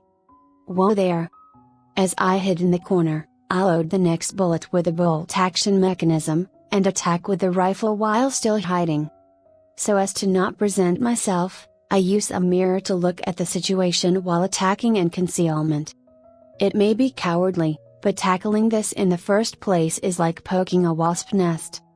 Due to the opponent being broken, it isn't fighting back since it can't move and fix its sight on me. If this thing was maintained and replenished, then I'd immediately be in the heat of the wasp nest. What I was thinking as I released shot after shot was, shoot. It's too sturdy. To make matters worse, damn it. I was off again.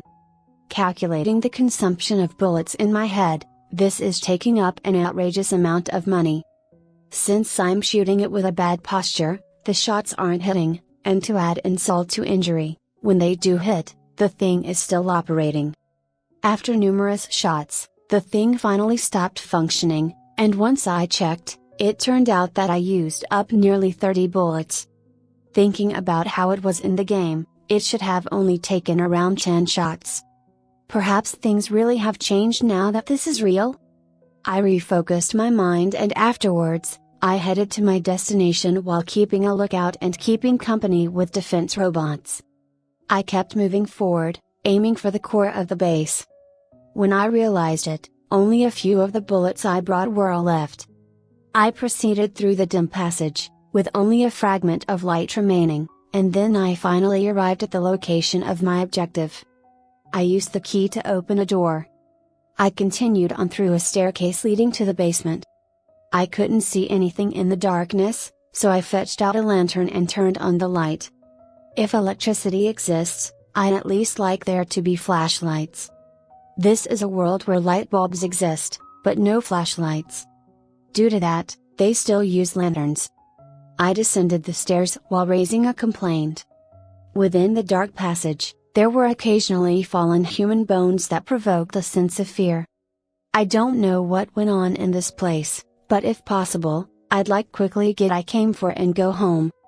Even so, this is going completely according to my memories. It's the place where the microtransaction item I bought resides, reaching into my memory. What's ahead is a large room intertwined with tree roots and ivy. That large room is the dock of an airship. Grasping the rifle tightly with both of my hands, I walked while being cautious. Many of the places to accommodate airship docks are empty while ivy and tree roots stick out and dangle. Even for the airships that are here, they're entangled with a lot of ivy and tree roots. What's more, moss is sticking onto the surfaces. Also, all of the airships are broken. Among them, a noticeably large space had been prepared for the thing I'm here for. It's on a whole other level in size compared to the other airships. There's no mistake that it's this one. It was the only airship that maintained its original form, and was green from the ivy and branches entangling it, along with the moss sprouting. However, not everything was covered, and the gray armor was visible in one spot. I shuddered. It's really here. It really is. Volume 1. Chapter 2. Part 2.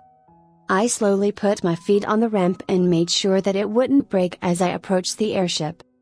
The entrance isn't showing signs of opening with ivy being tangled with it, so I took out my sword and severed them.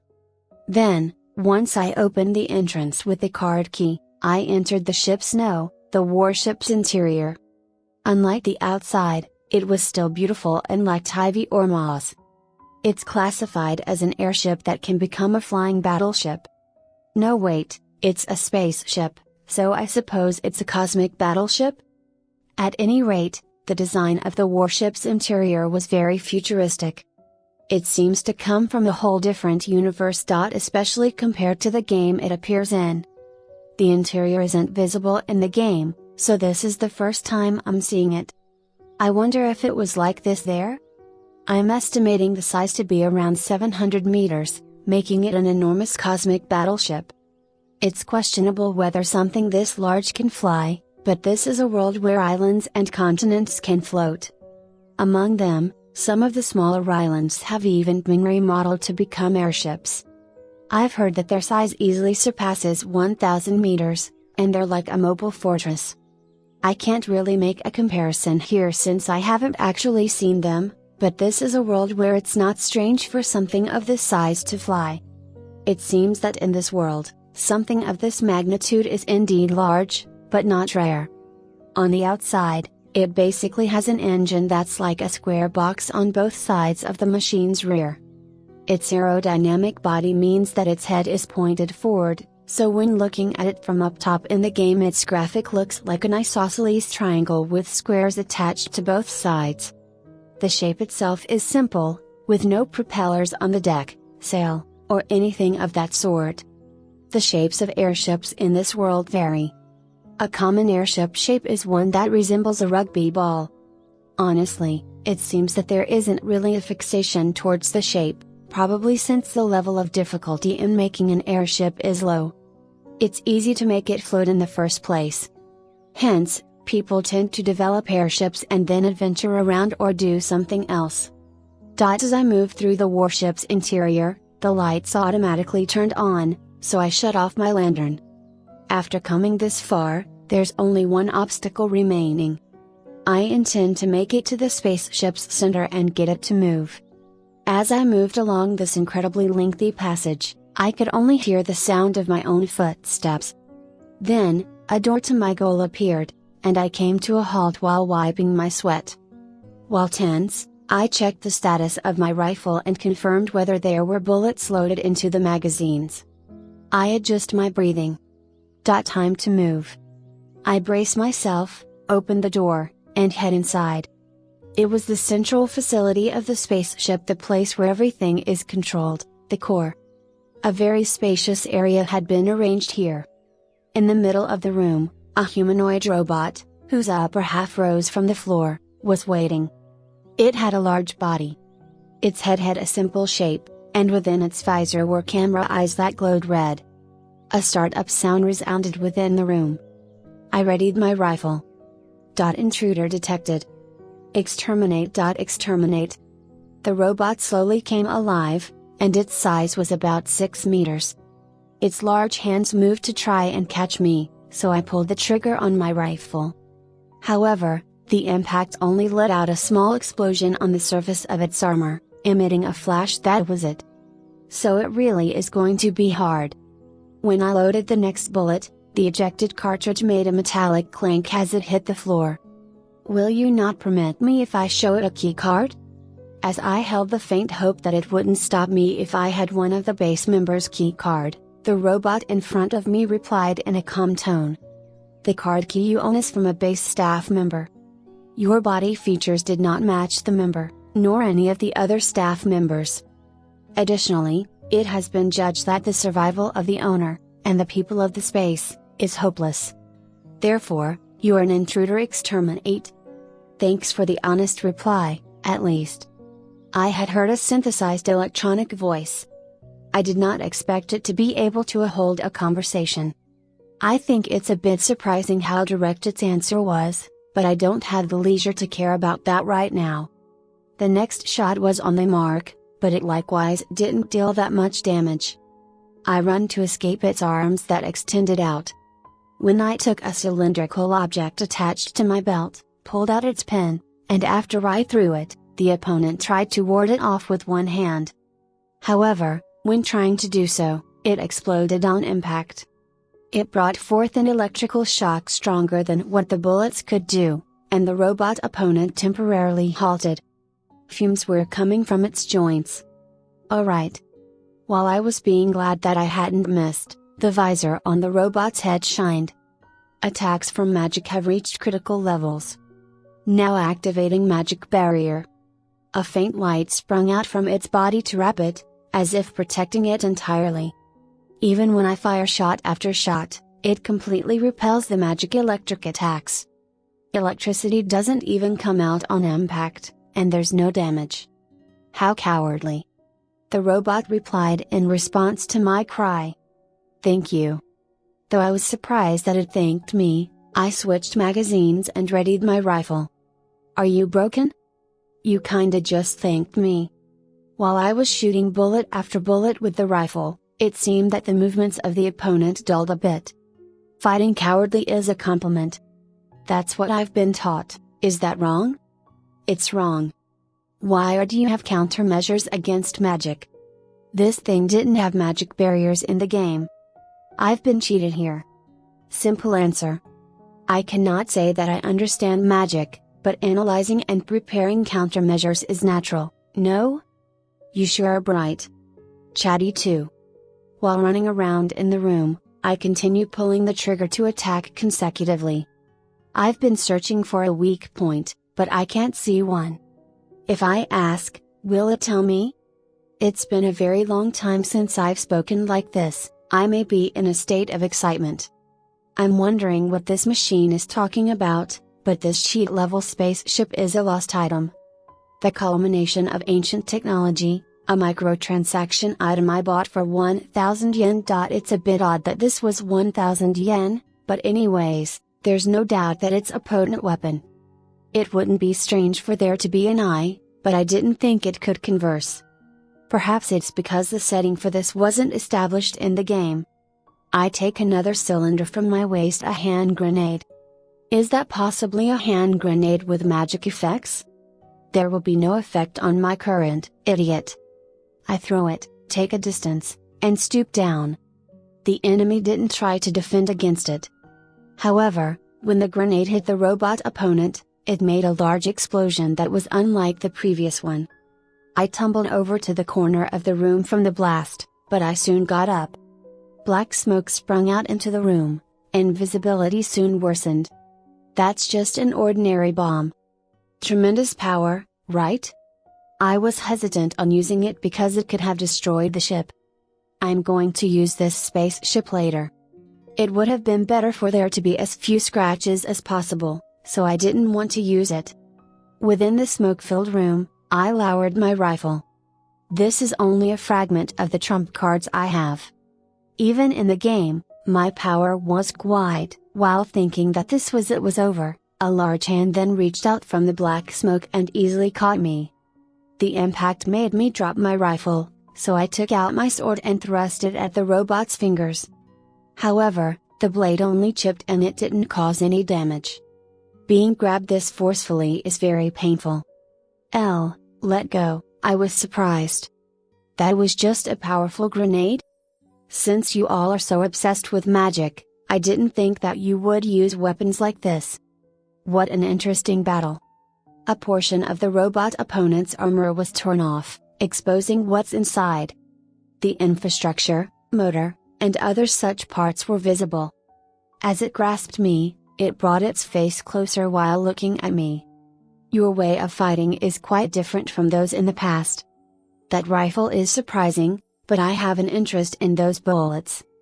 Incorporating magic into them is a fascinating concept.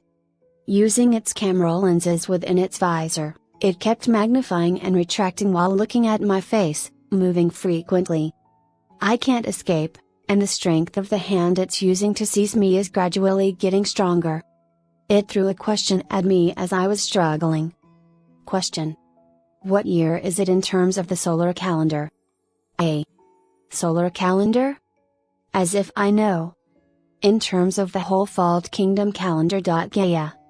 Electricity sprouted from the robot opponent's hand, and my body turned numb from the agony as I yelled in pain. Losing control, I acted violently to try and get away, but it wasn't likely that I would escape anyhow. That answer is plenty. We had asked the same question many times. But we were defeated all the same. I was exhausted once the electric current ended, and the robot's motion ceased. I was trembling and I couldn't close my mouth, so I wiped my drool with the hand I was using to hold my sword. Defeated? We? What are you talking? Were there even opponents that could make a cheat-level battleship lose? This is about the new human race. The former civilization had been destroyed in the past before the advent of the new human race with overwhelming magic power. New human race?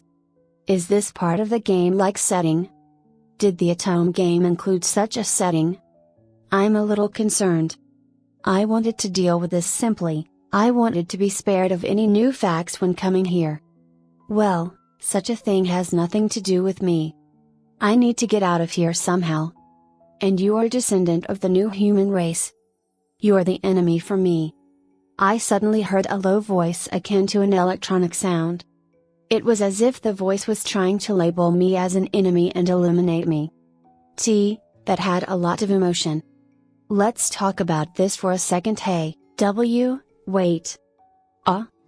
I heard a sound that I should not have heard coming from my body as the large hand continued constricting me. The sound of it gradually grew stronger. Exterminate the enemy. Exterminate. Things were no longer in a state where we could talk.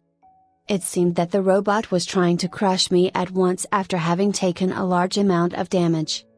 However, on the contrary, it only resulted in my prolonged suffering. I don't know if that's good luck or bad luck, but I've decided on what I have to do. Why, you're just dragging out an old feud. Our mission is not over. It is our maximum priority to exterminate the new human race. The orders were to be on standby at this base, but to exterminate if new human race beings come. At this point, many of the new human race had come to this base. And looking at you now, it's obvious that they are weakening. I will now launch an attack to destroy the new descendants of the new human race. There have been adventurers that have come to this island before? Leaving that aside, if this thing gets out there and goes on a rampage, my family is going to be erased. Doesn't this make me the one who woke this dormant thing up? It's fine if that Zola is gone, but it's definitely repulsive if my parents, my older brother, and my younger brother disappear. I bit on a pin within the hilt of the sword on my right hand, pulled it out, and pointed the blade at the robot. Then, go to hell. Piece of junk. Once I activated the mechanism, the blade flew, stuck itself into the visor of the robot, and then burst into a flash of lightning. Since the electricity flowed into its internals, the damage was likely huge. The head of the robot blew away with a small explosion, and the visor broke apart as it flew off. I don't mind that a piece scraped past my cheek, causing blood to come out. The hand lost its power, releasing me as I dropped onto the floor. Hitting the floor is painful, but being released made it easier to breathe, and I'm relieved that I was able to escape from harm. I don't know what's what anymore. While coughing violently, I moved on my hands and knees to retrieve my rifle. The robot had dull movements, and its behavior turned strange. Pushing myself up with the rifle, I then thrust the muzzle towards the visor. I don't need to have sympathy for you. I have my own circumstances. Be silent, lay down, and accept what's coming to you. I pulled the trigger. Then I loaded a bullet again and pulled the trigger once more. Each time I repeat, the robot tries to reach out and grab me with its hand, but it's over. I repeat this many times until my magazine became empty and the robot stopped moving. Volume 1. Chapter 2. Part 3. There's an electrical discharge from all sorts of parts, revealing that it was in a pretty bad condition. Black fumes rose from the gaps in the armor. However, I could hear an electronic sound, a robotic voice. Are you trying to use me? That's impossible. The robot isn't moving, it was the control panel within the room that booted up. In the game, it was possible to register yourself as the master for this thing. How annoying. I only came here to get a microtransaction item. Just be silent and abide. I don't know if the microtransaction item I bought is here or not. However, there's no future for me or this world if I don't obtain it. I will choose to self-destruct rather than have the new human race snatch things away. If you're going to self-destruct, then I'll take you under my control. An explosion would also be annoying. I'm not here to die. While performing my operations, I changed the alphabet letters on the screen to Japanese. What a nice convenience. This will make things easier to operate. I spoke in Japanese, the language that I had long missed. The goal is right in front of me. The thing I'm here to accomplish is just a little bit ahead, making my tension rise. I carried out my actions, then what opened on part of the control panel was the register for the spaceship's owner, the master. Guidelines that indicated where to put my hands lit up. Japanese. You can read it? You people shouldn't be able to use Japanese. Listening carefully, the sound was coming from the speaker in the room. It seems it wasn't coming from the robot. It appeared that the robot had an interest in me. I cracked a joke while placing my hands on the control panel. My soul is of a genuine Japanese person. Justice for me is rice and miso soup every morning. Well, I've never eaten those here, though. Perhaps you didn't know what I just said, actually. This thing probably won't understand even if I introduce myself as a reincarnated person. I think that if I say such a thing to other people, they'll make a bitter smile while taking a distance from me. So? Is this the concept of transmigration? So you do understand what I'm saying? Right, that's what it is. Probably. I feel a bit glad having a conversation in Japanese after such a long time. The control panel checked my genetic information from my palms, the registration for the master finishes, and then begins scanning as my whole body is wrapped in a red light. As soon as the scan finished, the robot asked me another question. It's confirmed from your genetic information that there is indeed traces of a Japanese individual. However, you are of the new humans. At the same time, you have inherited the genes of the former humans. How perplexing. It is not feasible. Is that so? Though, with this, the ship is mine now, right? Indeed. From today, this spaceship is your property. Do you want to name it? I think for a bit. Naming it wasn't something I could do in the game. I can't think of a good name. In the game, it was Luxon though. Luxon. It has been documented. So you're not going to self-destruct. That's a relief. Being extremely exhausted, I sat down on the spot after everything was over. I was able to hazily see the room through the smoke that came from the battle. I held the rifle in my hands, along with its wooden stock the gun stock had detached. When it's like this, I can't use it without repairing it. The present from my parents is battered. I sighed while staring up at the ceiling. If you have the soul of a Japanese person, does that mean you have memories of the war? The war? I don't have any. In the first place, I was born during a period of peace, and I was an office worker there. I don't have any experiences of war. Now that I think about it, my previous life was quite the blessing. Even now I miss my previous role. I want to go back to it if I can. The smoke gradually cleared up, likely due to the ventilation in the room. It seems that what I wanted was someone to talk about my story to. I told the details of my reincarnation to my partner. So do you get it? This insane world is the world of an Otome game. Otome game? It's something like a love simulation game. I talked about how it started, the time period it was, and how I came to reincarnate. Then, I talked about how this world is that Otome game world. Surprised? I am impressed by your delusions. However, you speaking Japanese is not something that can come from a delusion. If I were to describe my thoughts in one word, that word would be interesting. I'm surprised as well. Besides, I think that your existence itself is proof too. The fact that I know about you and that I was able to find you here is proof that this world is of a game, right? I'm hearing absurd things from you. To begin with, shouldn't there be others that would recognize this world as a game? Just leave the minor details alone. I don't like dealing with bothersome things. Anyhow, I can't really think of an answer to that, so this is just becoming a waste of time. As I continued to talk while exhausted, I started coughing. When I covered my mouth, I noticed blood coming onto my glove. Am I injured somewhere? Not good. I have to return. As my body slowly collapsed, I heard a voice. Leon Balfault confirmed that the master's life is in critical condition. Transfer to medical office will. It's been 3 months since Leon's departure. Zola had arrived at the Balfault household and spoke about unpleasant things. She entered Barkis' workroom, and from the morning, had him and even Luce sit down while she criticized them.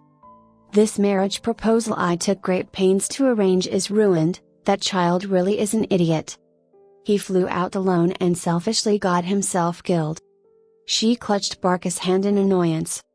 When Luce had been told that her son may have died, her mood clearly darkened. For that very reason, Zola didn't stop her tormenting. She knew what it was doing to her and continued to do it. At this rate, we'll have to settle for the next son. Well, even at an age like that, he should still be able to do housework. Barkis interrupted. That child isn't even 10 years old. Besides, it's possible that Leon may come back. Zola laughed scornfully. Are you seriously saying that? It's been 3 months since he left, 3 months. It would be strange if he were still alive. Oh, right. It's possible that he may have run away by himself. Good grief, this is why royal noble children are nuisances. Does he not know about my chivalry? The whole Pfalz chivalries swear loyalty to a figurehead, to a leader. For knights, it would be the ruler of the country. For retainer knights, they pledge allegiance to a feudal lord or the head of their household, and are taught to live nobly and righteously. Daily training and living modestly and frugally are regarded as virtues. They are knights of honor that would certainly put their lives at risk for the sake of their loyalty. Fighting for the sake of the country is an honor. For the ideal knight. To put it simply, chivalries are groups of convenient subordinates for leaders. In recent years, there have also been chivalries with knights that protect women and put their lives on the line for them. Originally, the swords and shields to protect the powerless citizens were the chivalries, but the situation changed as time progressed. Seeing Luce's crying face, Barkis went to her side and placed a hand on her shoulder. The two looked like a married couple. That irritated Zola. How insolent! I was the one who married this rural feudal lord. I cannot allow such a sight of intimacy before my eyes. The presence of Luce, the mistress, annoyed her. Due to that, she had been struck with the idea of selling Luce's sons and daughters to people in the royal capital that didn't have a partner. In the first place, the one that will succeed this barren household is my son, Lutart. The other children are unnecessary. Everyone else can be sold off to make way for Lutart and Merce. Upon which, a frantic voice was heard in the room. The still immature Colin opened the door using all of his strength, and tried to say something while out of breath. Colin, you should remain in your room. You didn't even knock at the. While Barkis was giving him a warning, Colin kept opening and closing his mouth while pointing at the window. Everyone looked outside the window to see a shadow that was able to block the sun. When Barkis opened the window to look outside in unease, what kind of ship is that? There was a giant airship that had halted above the residence. Zola drew back. Where? What ship? There was a panic as to whether it was a sky pirate, a thief, or an airship from another kingdom coming to attack. However, if that was the case, then there was something weird about the situation. From a large airship, a smaller one, about 20 meters, descended. Leon's figure was visible in it. The airship carried a mountain of gold and silver treasures, an amount that was incredible even when looking at a distance. Leon got down onto the garden of the residence, and waved his hand. "Father! I came back as promised. Take a look at this treasure." Leon burst into laughter in front of the mountain containing gold, silver, and jewels. The exact value of it couldn't be calculated, but if they were the real deal, then it would definitely be an unthinkable amount of money. Luce broke down crying on the spot. My child, suddenly returning after no contact with him. What a relief. She smiled while either happy or sad. Barkis hurriedly rushed out of the room in confusion and headed towards Leon. Zola kept her eye on the treasure Leon had from the window. Upon which, Leon held a triumphant smile. He faced towards Zola and mouthed the words "I win." Zola made an unpleasant expression while clutching strongly at the windowsill. That stupid breath. Once Barkis reached Leon, he embraced him while crying. He cried in joy while calling him an idiot. Zola became irritated and exited the room. Well, that's fine. It's not bad if I think about that treasure becoming mine. I'll just have him work for me from now on. I'll take all of your earnings. It'll be me who gets the last laugh. Once Zola left the corridor, she met with an elf servant who was waiting for her, and headed out. I raised a smile in front of Zola while she made a bitter face. Not only did I bring treasure, but a spaceship, her airship. When she realized that this was mine, she soon came over to try and make me hand it over, but before that, I gave a sound argument to silence her. The contract between you and my father has no relation to me. Since I'm 15 years old, and thus an adult, I completed my registration as an adventurer. You catch my drift? The treasure I find is my property, and not my father's. My father was about to say something, but my mother stopped him. Zola nevertheless talked back. That's treasure you gained with your parents' money. What are you doing showing it off as if it's yours? I reply in a calm manner. Knowing her, I had a hunch that she would say something like this. In the whole Fault Kingdom, there's a tightly protected law about the ownership of treasure obtained by adventurers. That's due to this country being founded by adventurers. I'm fine with being insulted by my parents, but not by you. Oh, you can have this. I hand her a suitcase of gold bars while grinning. I've got a tremendous amount of treasure behind me, but what I gave to Zola is really just a tiny fraction of it. By all rights, coming across bars of gold is a lot of money by itself, but she was not grateful about it at all. Knowing that, I consciously had put the treasures in the back. Zola did not give up. How is such shoddy logic like that going to suffice? This treasure is going to be under the control of Barkis anyways, right? In that case, that's property of the Baldfelt household. I have the right to own it. I shrugged my shoulders. Then I talked about something I had consulted about with Luxon before. You're talking about it becoming the property of this household, right? Since I'm already an adult, I am an independent adventurer. Perhaps you don't know that I can manage my own property now? Though, I do need to contribute to my household, right? So, I've been thinking about investing these assets towards the territory. Don't you think it would be a good cause towards harbor maintenance or something akin to that?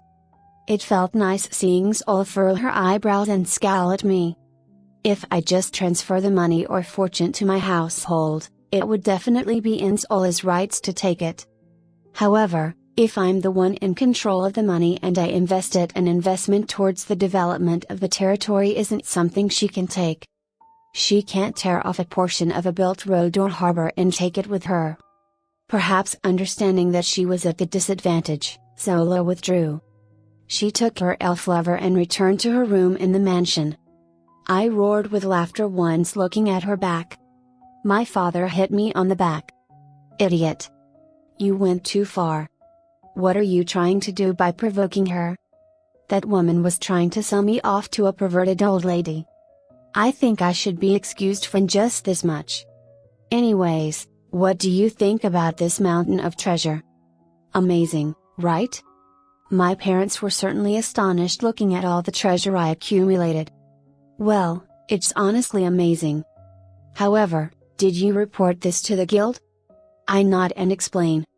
The Adventurers Guild is an official establishment from the country, so though they're called a guild, they're not really an independent organization. It seems that they decided to call it a guild in the past. This lackluster setting is troubling. Of course. Thanks to that though, the country took away a portion of it. From 20% of the fortune I presented to them, the country took 30% of that. However, the remaining treasure is all mine. I'll buy you back a new boat in place of the one I broke. Perhaps I could send an airship to you as a present. My mother was a bit amazed in front of my lavish self. You aren't thinking about saving some for the future? With this much, you can be independent. After having said that to me, I straightened up and looked at the two.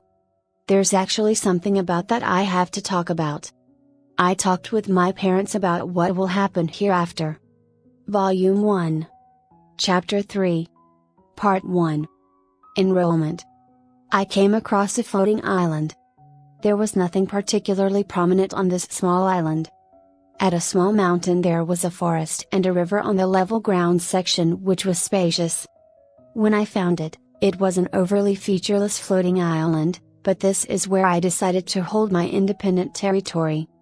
One of the reasons for picking this is that no matter how much it develops, it'll only be at the scale of a semi-barren, but more importantly, this is an unpopulated island where nobody lived, so I made it mine. Wouldn't that be the best for the future, or rather, the rest of my life? I'll graduate from the academy, become a feudal lord, and then be a shut-in under the pretext of developing the land. I can let the servants look after my family while I leisure around here. On the lower part of the island is a dock where I can hide my airship. It's where I store Luxon. Paper match was heavily plastered onto Luxon, which would be used to start the modeling for the construction of a new airship.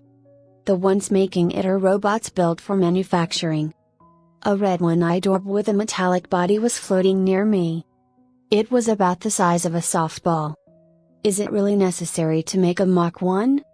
All of this preparation is necessary. Besides, I cannot deny the possibility that the woman named Zola might do something. Luxon said it was going to self-destruct before, but when it realized that I could speak Japanese, it started following me under its interest. Quite the simple fellow. Apart from that, what's the situation of the island? There is a mineral filled with heat in this floating island. It's possible to make a hot spring by pumping water through it. It seems income can be earned by making it a tourist attraction in the future. I'm not interested in tourist attractions, but a hot spring is good. My parents seemed surprised when I said that I would be living independently on an empty island. Land development is a plain, but difficult job. They asked many times if I knew what I was doing, but I didn't give up on becoming independent. In the end, they backed down, said for me to tell them if anything troubling happened, but in the first place, with Luxon here, development is not a problem. This thing is definitely a versatile and capable fellow. What's amazing is that since in the game's frivolous setting, it was an item that was for making resupplying unnecessary, Luxon can prepare any resources now that it's become real. It can't create something out of thin air, but it seems that this thing can even turn the surrounding rocks into gold. With such a cheat ability, I can't fathom how they lost to the new humans. However, after listening to its story, it seems that Luxon booted up when the functions of the base were almost nearly gone. It was waiting and on standby for orders, but it seemed it would try and gather information when the descendants of new humans, the adventurers, occasionally arrive. That's the reason why it understood our language. That doesn't matter now, though. With how capable Luxon is, I'm heading smoothly towards independence without being sold off to perverted old women. It's all about the results. We have begun construction of the estate, and have moved forward on the development of a harbor. The surface is also expected to be comfortable in a year or so. It would be terrible to leave this territory unmaintained. The ground is uneven, it's overgrown with vegetation, and it's not something I'd call comfortable. Being able to make it habitable in a year is one of Luxon's many abilities. Its performance is something I can't imagine was just 1,000 yen in my previous life. I regret not having spent more on the game, but having just Luxon itself is still most satisfactory. I have a request. I still have a bad experience with adventuring. I had to save my own hide many times just looking for you as a mob. I just want to live a peaceful life without its ups and downs now. I will respect my master who has obtained my ability and wholeheartedly decides to be a shut-in. No ambitions, and selfish. Unadmirable human. Was that sarcasm? Cynicism? I flicked Luxon. It seems that its hard exterior is covered by a relatively soft material, as it didn't hurt that much. It floated back to its original position. Aside from that, were you able to prepare for your entry to the academy? I shrugged my shoulders while replying to Luxon's question. It's done. I got a lot from the merchants congratulating me for my entry, so I didn't need to prepare anything. My father was quite surprised at how friendly they became. It's because the economic activity of the territory has risen. Perhaps new humans are the same in that merchants are honest with money. I spread the funds from the treasure I got towards developing a harbor and developing the territory of the household. I started with repaying the debt of the household, and the island became more lively once I invested into the stagnating territory. The economic activity was going well, so the merchants gathered and handed presents to my household. The territory became quite prosperous in a few months. All things considered, is there a meaning to going to an academy? Outward appearance, the implication is that the qualities of young nobles will increase when going through education. There are many young nobles all over the place who can't be a shut-in at their territory like you, master. Therefore, there are a lot of nobles in both the world and the aristocratic community that generally lack common sense. They want to gather them all in one place and educate them. Also, prideful nobles want to make a display of the kingdom's grandeur and reduce rebellious spirit. This also puts countryside nobles at a disadvantage, but if they send out children towards the royal capital, it will propagate their pride, make them strive to pursue knowledge, and welcome new acquaintances too. Both have their merits and demerits, but I believe there's quite the large significance in its existence. That was quite lengthy. I believe the main reason for the existence of the Academy is to create a sense of belonging to the same country. A strong unification in case of an emergency. It seems there are other continent nations that exist based on what you've told me, Master. If that's what it's selecting as the meaning for an academy, does that mean that's all to it? I can only reason that an academy exists because it did in the Otome game. What Luxon said might be right somehow. I've also heard that people search for marriage partners at an academy. It's a place of socializing for youthful nobles. Please be careful, Master. If you're reckless, you'll be exposed to shame. What does this thing think of me? As if mobs can stand out that much. They're treated as part of the background. Anyways, my life isn't going to change for the better at the academy. Mobs, you say? I understand what you want to say, but that judgment is, I interrupt Luxon. Well, I'll find a suitable partner. Rather than going for the unattainable goal of a noble's daughter, I'll find a daughter of a knight household who will be independent in the future. That would be nice. Just a smoothly sailing life. I'm not going to stupidly go for a high-status woman, just looking at Zola makes me feel repulsive about it. My life likely won't change for the better from here on. But even so, I think that a happy life awaits me. Huh? I was called to my father's workroom, but what was waiting for me was an incident beyond my imagination. Well, why are you surprised? You discovered and conquered an unexplored dungeon. In addition to discovering a lost item, you found a new floating island. There was a letter addressed to me from the royal palace. It was written that my achievements so far as an adventurer have provisionally granted me Baron status. Rather than being independent as just a knight in the future, I've been given the status of a Baron. Why? This is just a guess, but you're going to be the head of a Baron household after you graduate so that you're not under guardianship. My household is of a Baron. Baron households can become guardians of only knight houses or semi-Baron houses, so Whole-Fault Kingdom's rules say that I, who's now arranged to be of an equal rank, cannot be under guardianship. My territory is not at the scale of a Baron. You think I don't know? It seems my father was also astonished. At best, I thought that my independence would be recognized and that I would be at the knight rank, or a semi-Baron if I'm lucky. Perhaps it's the academy. Maybe it's so that you enter the class for the heirs of Baron households and above. A majority of the nobles who go to the academy are youths from knight houses.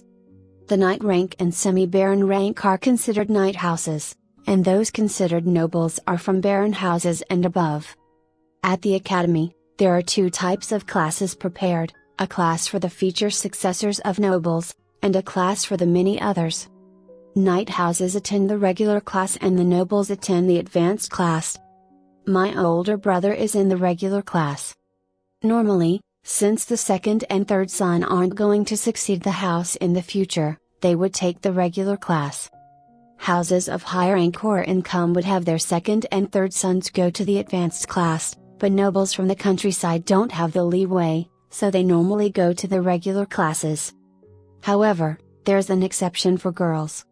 If they're from a Baron household or higher, they can enter the advanced class regardless of whether their house is affluent or humble. Since I had planned on being independent, I thought that I was going to enter the regular class at the academy. However, now that it's been decided that I'll be a Baron, I'm going to be placed into the advanced class. I was fine with the regular class. Impossible. You're going to be the head of a household. A suitable education is necessary, so even if you don't like it, you're taking the advanced class. And what about my bride? Of course, it will necessary for you to be with a young lady of respectable origins. I crumbled down onto my knees from the despair. I don't want this. Idiot, stop crying. There are few women that are like Zola. Besides, there will be a woman who thinks well of you at the academy. Probably. My father said the word probably. It seems he himself doesn't have faith in it, now does he? Isn't a girl from a Baron up to an Earl household the biggest trap? I don't want it. I absolutely don't want it. My father panicked. You, stop calling daughters of nobles as traps. If someone hears you, it'll turn into a major incident. I mean, your older and younger sisters are also daughters of a noble household. Did you see them as people that cruel? That's what I've been saying, though. They're seriously the worst. If you look at them and think that they're good women, then take a visit to the hospital. You, saying that towards your sisters. If possible, I'd rather go for the daughter of a knight household. I'm not doing it. I prefer a gentle, kind woman. A daughter from a Baron house and above is impossible. My father covered his face with both of his hands. I suppose there was a part about it that he agreed with. Actually, though they're nobles from the countryside, even when I look at my older and younger sisters, I get feeling that makes me go eh? I drew away from them after they held a calm expression while saying men are resourceful, aren't they? I'll look for another man with a good face. Or perhaps a slave. Hey, Papa Tilda, I want an elf lover to no wait, an exclusive servant. I want a slave. It seems that using my money, the second daughter purchased a slave, boasted about it, and became the target of envy. My mother panicked after seeing her daughters like that, and my father, my older brother who just returned, and I calmly looked at that spectacle. Whether it be an older or younger sister, they can do nothing but harm. Anyways, the class you're going to is the advanced class. I felt as if my plans for happiness had been snatched away, and I sat down there while holding my knees in place. My father looked at me with a shocked face, and it seemed that he was then trying to cheer me up. It won't be all that bad. When you enter the academy, you'll be with the heirs of prestigious nobles, including Her Highness the Crown Princess. If you can build connections, your future will be peaceful. No, they're not going to take any notice of people like us. The prince in the Otome game liked plain-looking people, and probably disliked the nobles gathering around him. I'm seeing the prince and the other capture targets with a narrow view of that sort. I understand, but it seems I didn't speak clearly. Thanks to you, the territory has gotten a little better. Just 2 more months and we'll be more wealthy. As my father apologized while in low spirits, I felt down about having to think of what will happen in the future. Volume 1. Chapter 3. Part 2. Wholefald Kingdom's royal capital was placed at the center of the continent. That location held a dungeon since the olden days, causing monsters to gush forth.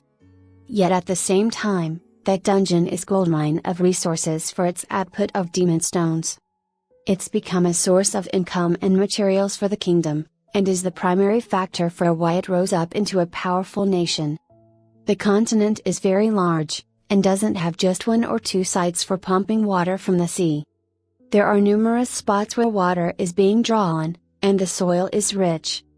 The floating island draws up seawater and spreads it throughout the land. I'm not sure how they filter the salt water, but since it's just part of the lackluster setting, there's no point in paying attention to it. It's known as a beautiful continent that harmonizes with nature. The scale of the royal capital is very large. I believe that the population of the urban district alone reaches 1 million people. It's a modern town with things like a sewer system and electricity. Such a place is where nobles attend the academy. A small floating island located slightly away from the urban district became a harbor for airships, and is where incoming airships anchor. I was on an airship that my household purchased, the type that was 50 meters large. The latest models of airships have a deck laid out at the top, but the rest is covered in armor. Its form resembles a submarine. My older brother was yawning while carrying travel bags. It's nice to come here directly from our house. We don't have to transfer flights like on regular air services. Beforehand, he had to transfer flights between home and the academy. My older brother, and the second son, is a third-year student at the academy. My older sister and the second daughter, Jenna, is a second-year student. A city slicker sister that follows fashion, dyed her hair brown, and bought a slave after realizing that the household had money. He was a skinny, yet muscular beastman demi-human with cat ears, and he wore a suit more elegant than what I had. I would have preferred a more extravagant airship. I hate how my friends have a luxury liner, and yet I only have this cheap-feeling thing. I wanted to say that this wasn't her airship, and that if she didn't like it, then she didn't need to ride on it. My older brother averted his eyes, seeming to have the same thoughts. Even though our mother is upright, when it comes to these girls, it's a different story. My older brother and I carried our traveling bags and headed towards the boarding terminal for an airship of the regular air service, and then my older sister followed afterwards with her slave carrying her luggage. One moment, did you guys hear what I said? Leon, if you still have money, then give me some. Your older sister's entertainment expenses are not something to laugh at. Ignoring the noisy animal that was my sister, I talked to my older brother. Brother, are you dissatisfied with me being the only one going to the advanced class? If you want, how about I say that my achievements were actually your doing? I wouldn't stoop so low as to take the credit for your achievements, brother. I don't want to go to the advanced class anyways. As you know, only those kinds of women are there. Both of us looked behind to see our sister still mumbling complaints. She had the nerve to buy an expensive slave using my own money. How scum-like. When I murmured that in annoyance, my sister's slave glared at me. It seemed his cat ears twitched and had heard what I said. My brother placed his hand on my shoulder. You've been burdened with going to the advanced class. You have my sympathies. Going to the advanced class means being of the status where one receives a fitting education or has slaves. Therefore, rich households make a display of themselves by having fancy slaves accompany their daughters. On the other hand, if a boy pointlessly tries to walk with a fancy woman slave accompanying him, he'll receive cold looks. What a cruel world this is. My brother gave his words of gratitude while a little embarrassed. Well, thanks to you, I can study without taking a part-time job. Now if I could only find a partner, then I'd be very grateful. Then, I think I can help with. I won't ask for anything unreasonable. Whoops, it's easy to get lost at the terminal, so there's a need to memorize it. Guided by my brother, I moved to the terminal of the regular air service, and confirmed that there were many other students heading to the academy. Most of the people that use the airship harbor are from the knight up to the viscount households. It seems that Earl households and above have exclusive harbors prepared for them by the city, and that's where they get on and off of. In terms of my previous world, it would be closer to call it a bus terminal or a railway station rather than an airship harbor. It has a closer impression to that than of a harbor. One has to wait until the regular air service arrives. When our sulky sister behind us was in a panic for some odd reason, my brother put his hand over his forehand. What's wrong? My brother points to a crowd of people. They're followers of Duke households. Upon looking, a grand group of people cutting in line caught my attention. There was a group of females followed by beautiful slaves behind them. Then there were boys after them. My sister made an unpleasant expression. It seems a great number of prestigious nobles are going to enroll, and their followers also make up a large group. The heir and daughters of the Duke households called out to their followers who were people under their household's guardianship or classmates involved that were waiting for them. They're there to protect the heirs and help them out. In the future, those followers will be people that support high-ranking nobles. Though it's assumed that the academy treats students equally. The reality is that nothing but influence matters. I see. So they're henchmen that get cocky because there's a boss in town? My brother and sister panicked after I said that. Why, you idiot! Are you an idiot? Hey, are you actually an idiot? The two were worried about whether the followers heard what I said. Then, they were relieved after the followers didn't turn their attention towards us. Those dummy humans with good ears may have heard it, though. You should be more alert. Things would have gotten serious if they had heard you. I apologized in light of my brother's warning. I'll be careful in the future. My sister was getting irritated. You really need to be careful. I won't forgive you if you cause trouble for me. Can this animalosity think for itself? Then, an airship that was like a small bus had arrived, and stopped by a harbor. The academy was in the royal capital. It was able to reserve a large plot of land in a place with a large population density, making the school buildings large in the scale of the student dormitories vast as well. My brother headed towards the dorms for the regular class, but I headed towards the dorms used for the advanced class. I'm feeling down. The student dorms were unthinkably extravagant. The entrance was pretty much like a hotel lobby. There's even someone at a reception desk, and the people working here are pretty much like hotel employees. They wore uniforms, were thoroughly trained, and were operating briskly. Wow, it seems just like it did in the game. It's a gorgeous student dormitory. That's the impression that came out of me. Though some would say that this is their long-awaited academy, it doesn't change that this is prison for me. In the game, the dormitory interior appeared as a background. I'm not really that excited. I went to the reception desk to know which room I would be using. It seems you are Leon Baltfeld. Your room will be over here. The staff member explains on a map of the dorms and hands me a key.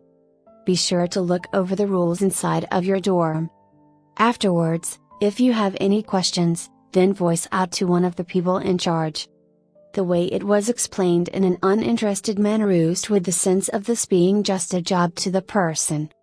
Upon which, I was pushed aside by a student who came in from behind and wanted to talk to the reception desk.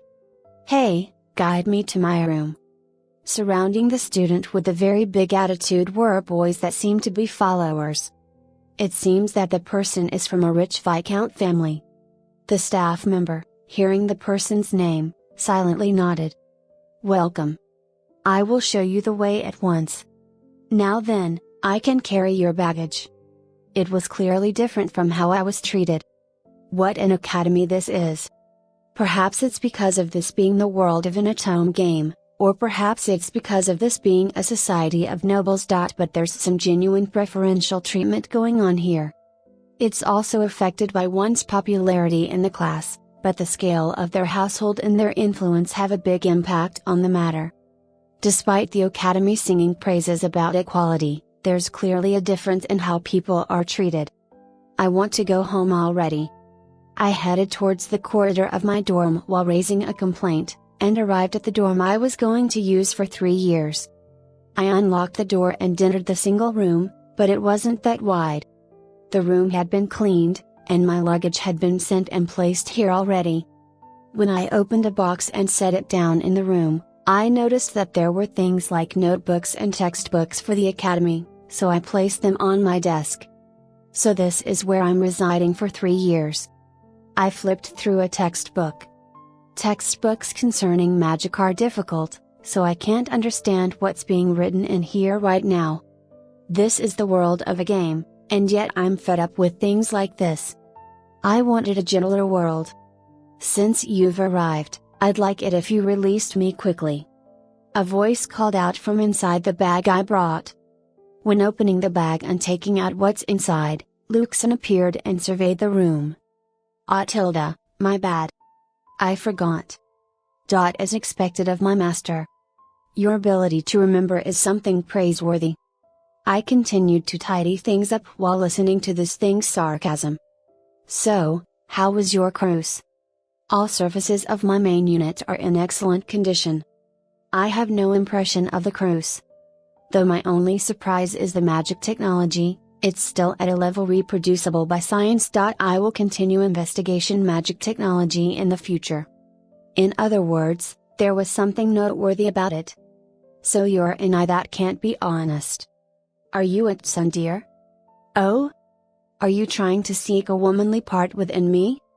Unfortunately, the concept of gender does not apply to me, so I cannot respond to your feelings, master. I mustn't get angry at this thing. I was ready to punch it, but I took a distance and returned to tidying up everything. Upon which, I heard a knocking sound. Volume 1. Chapter 3. Part 3. After leaving the student dormitory, or rather, after having been taken outside by upperclassmen that were gathering the first-year students, there was a stylish bar outside of the academy. I'm quite glad that I can meet first-year students of the same position this year. The one making the greeting was someone from a baron household who would be its successor. Not so wealthy upperclassmen from the countryside had invited underclassmen of similar circumstances like me to a welcome party they opened. I talked to a nearby first-year student, Daniel Ftarland. Daniel is a healthy boy with tan skin. He looks like a pleasant young man with short hair, a tall height, and some muscles. Why are you guys doing a welcome party like this? You don't know? People in the same group gather together to talk about their troubles and to exchange information. Things like marriages or other important matters, you see. It certainly sounds nice being with a group of similar people, but I'm thinking that it's going to turn into a free-for-all when a favorable woman shows up. Tilting his head, a boy wearing glasses sitting across from me, Raymond Farkin, pushed up his glasses while explaining. Unlike Daniel, he seemed to have a bit of a rebellious personality with his intellectual glasses. Even if it turns into a scramble for a woman, we'd get along as a group of similar people, so we wouldn't do anything absurd.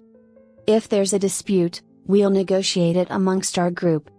Well, Moments where we would compete against each other will probably be rare though. After coming to that understanding, the greetings from the upperclassmen finished, starting the party. It seems this welcome party was a treat by our upperclassmen. Then next year, it seems that it's our turn to do it. One of the upperclassmen came over to me. "Well, since we've got a massively successful adventurer here this year, I'm looking forward to it." "Oh right, I'm Rukul." "Nice to meet you, promising first-year student." Rukul seems to be a third-year student. He's already found a marriage partner, and I can see that he's quite content, since all that's left is for him to return home. Promising first-year student? When I tiled my head, Raymond clicked his tongue. "I prefer if you didn't play dumb. You're the third son of a baron household and was quite successful as an adventurer prior to entering school, right? Talks about it have reached not just the royal capital, but even over at my home." Daniel was surprised. "The one in that rumor was you?" I cast down my face. I had no choice. If I didn't get money, then I would be on a course towards a marriage interview with a perverted old woman. Perhaps sympathizing with what I had said, everyone didn't pursue the matter anymore. It seems it really is easy to talk with them since we have similar troubles. Rukul talked about the academy while smiling. He also listened to Daniel's and Raymond's worries, but they were really just zealous questions about marriage rather than about studies. If us boys aren't married by the age of 20, we're treated like a disgrace, so we have to frantically get married somehow while attending school. I also asked some things I was worried about. Come to think of it, my eldest brother is the one that's going to succeed my household, but perhaps he was in your group? Ah, his name is Ludart. Rukul and my second oldest brother are both third-year students. I was thinking that perhaps he knows about him, but, the upperclassman Ludart that graduated last year? He wasn't in our group. He said that he wouldn't be grouped with the lowest level. Ludart. You are also part of that lowest level. Rukul talked about what happened back at that time. He mixed in with a rich group of people from Viscount households and above. Though it seemed that he forced himself onto the group, it couldn't be helped because that's what he wanted. Were you close with him? When I shook my head, Rukul said I thought so, and lifted a stein to his mouth. Rukul then talked to us. Since we have a few days until the entrance ceremony, I'll show you around the royal capital in the meantime. So don't mess around too much to the point that it would put your body into disorder. Us three nodded our heads, and the smiling Rukul then made a somewhat serious expression. Also, it seems that there's a scholarship student enrolling in your year. I heard that they were letting someone enter, even though they're not a noble, for the sake of picking up this talented person. Raymond had a bit of an unpleasant expression when he heard that. Daniel didn't seem to be interested. I suppose this reaction is normal for young nobles. A scholarship student? For the regular class, right? Rukul shook his head in response to Raymond's question. The advanced class. Quite troubling, especially when His Highness the Crown Prince is entering too, isn't it? I also heard that this girl is a commoner with no connections whatsoever, but I don't know if that's actually the case. If you guys know anything, would you mind telling us? That commoner girl is going to be the center of the academy in the future, the protagonist. I wasn't surprised, considering that I already know the scholarship student is a commoner, but the other two were astounded. They're shocked at how she has no connections. I suppose they thought that she would be the daughter of a merchant or some other kind of girl with a similar background. I pretended to be surprised as well. Did she become a saint in the future? Anyways, I should probably keep silent about how she'll establish a very grand bloodline and how the nobles will eventually change their attitude about her. Even if I did say it, nobody would believe me, and I don't intend to get anyone involved in the first place. I'll just let her enjoy her fun youth with the Crown Prince and the others. That's also for my sake too, after all. It was the day of the entrance ceremony. This is quite the grand auditorium, isn't it? At any rate, the entrance ceremony began in a place that was like a large theater. There were a surprising number of noble students present, some of which were yawning. The combination of the scents from women's perfumes created an overbearing smell. I suppose there's no hope unless one gets used to this smell. Amongst the crowd, the Crown Prince Julian Rafuaholfault, with short navy blue hair, spoke greetings on behalf of the first-year students. The Crown Prince is first in line to the succession of the throne, but in the game, he's the only prince that appeared, so he's pretty much the prince that will rule. He had a beautiful appearance. He was tall, lean, and had a nice body balance. His navy blue eyes within his fair skin looked like they were sparkling. The surrounding schoolgirls understandably sighed in affection. It was a different story for the others, though. Daniel and Raymond were sitting next to me, but as expected, it didn't seem like they were going to voice out their complaints. I silently listening in on their conversation. Upon which, from behind, I finally arrived. I've already been waiting for the prince these 10 years. I turned my head around towards a voice I had heard, but I couldn't find out who had said that. There were several girls around that were murmuring about the Crown Prince's beauty, so I couldn't pick out the one that did it. It wasn't a particularly loud voice, but it strangely got through to my ear. Then my wondering gaze stopped when reaching at a certain girl. Blonde hair and blue eyes. She had gentle, long hair, and was a short girl that was looking at the prince with a sparkled gaze. She looked more like a cute girl rather than a beautiful woman. However, it was her gaze that I was uneasy about. Within the surrounding gazes of yearning or a favor, it was obvious that the little girl's eyes looked like an animal aiming after its prey. Her delicate body felt childish in some aspects. She looked younger than others of the same age, but the glint in her eyes was the only thing that was sharp. My impression is that she was very unbalanced. Daniel looked over at me. "What the, did you already find your partner?" "Oh, she seems cute. Do you like that girl?" I calmly shook my head towards Daniel, who was teasing me. "No, if I had to say, then I dislike her." I set my sight back to the Crown Prince and readjusted my posture, but this strange feeling wouldn't settle down. Is that so? I think she's cute though. What I felt when I first saw the girl was anger. I don't know what I was angry about, but she was irritating for me. It's not hatred. It's something more complex. And at any rate, I don't think she's someone I would view as a partner of the opposite sex. Hi. This is Novel Admire. Thanks for the visit. Come back again for more novels.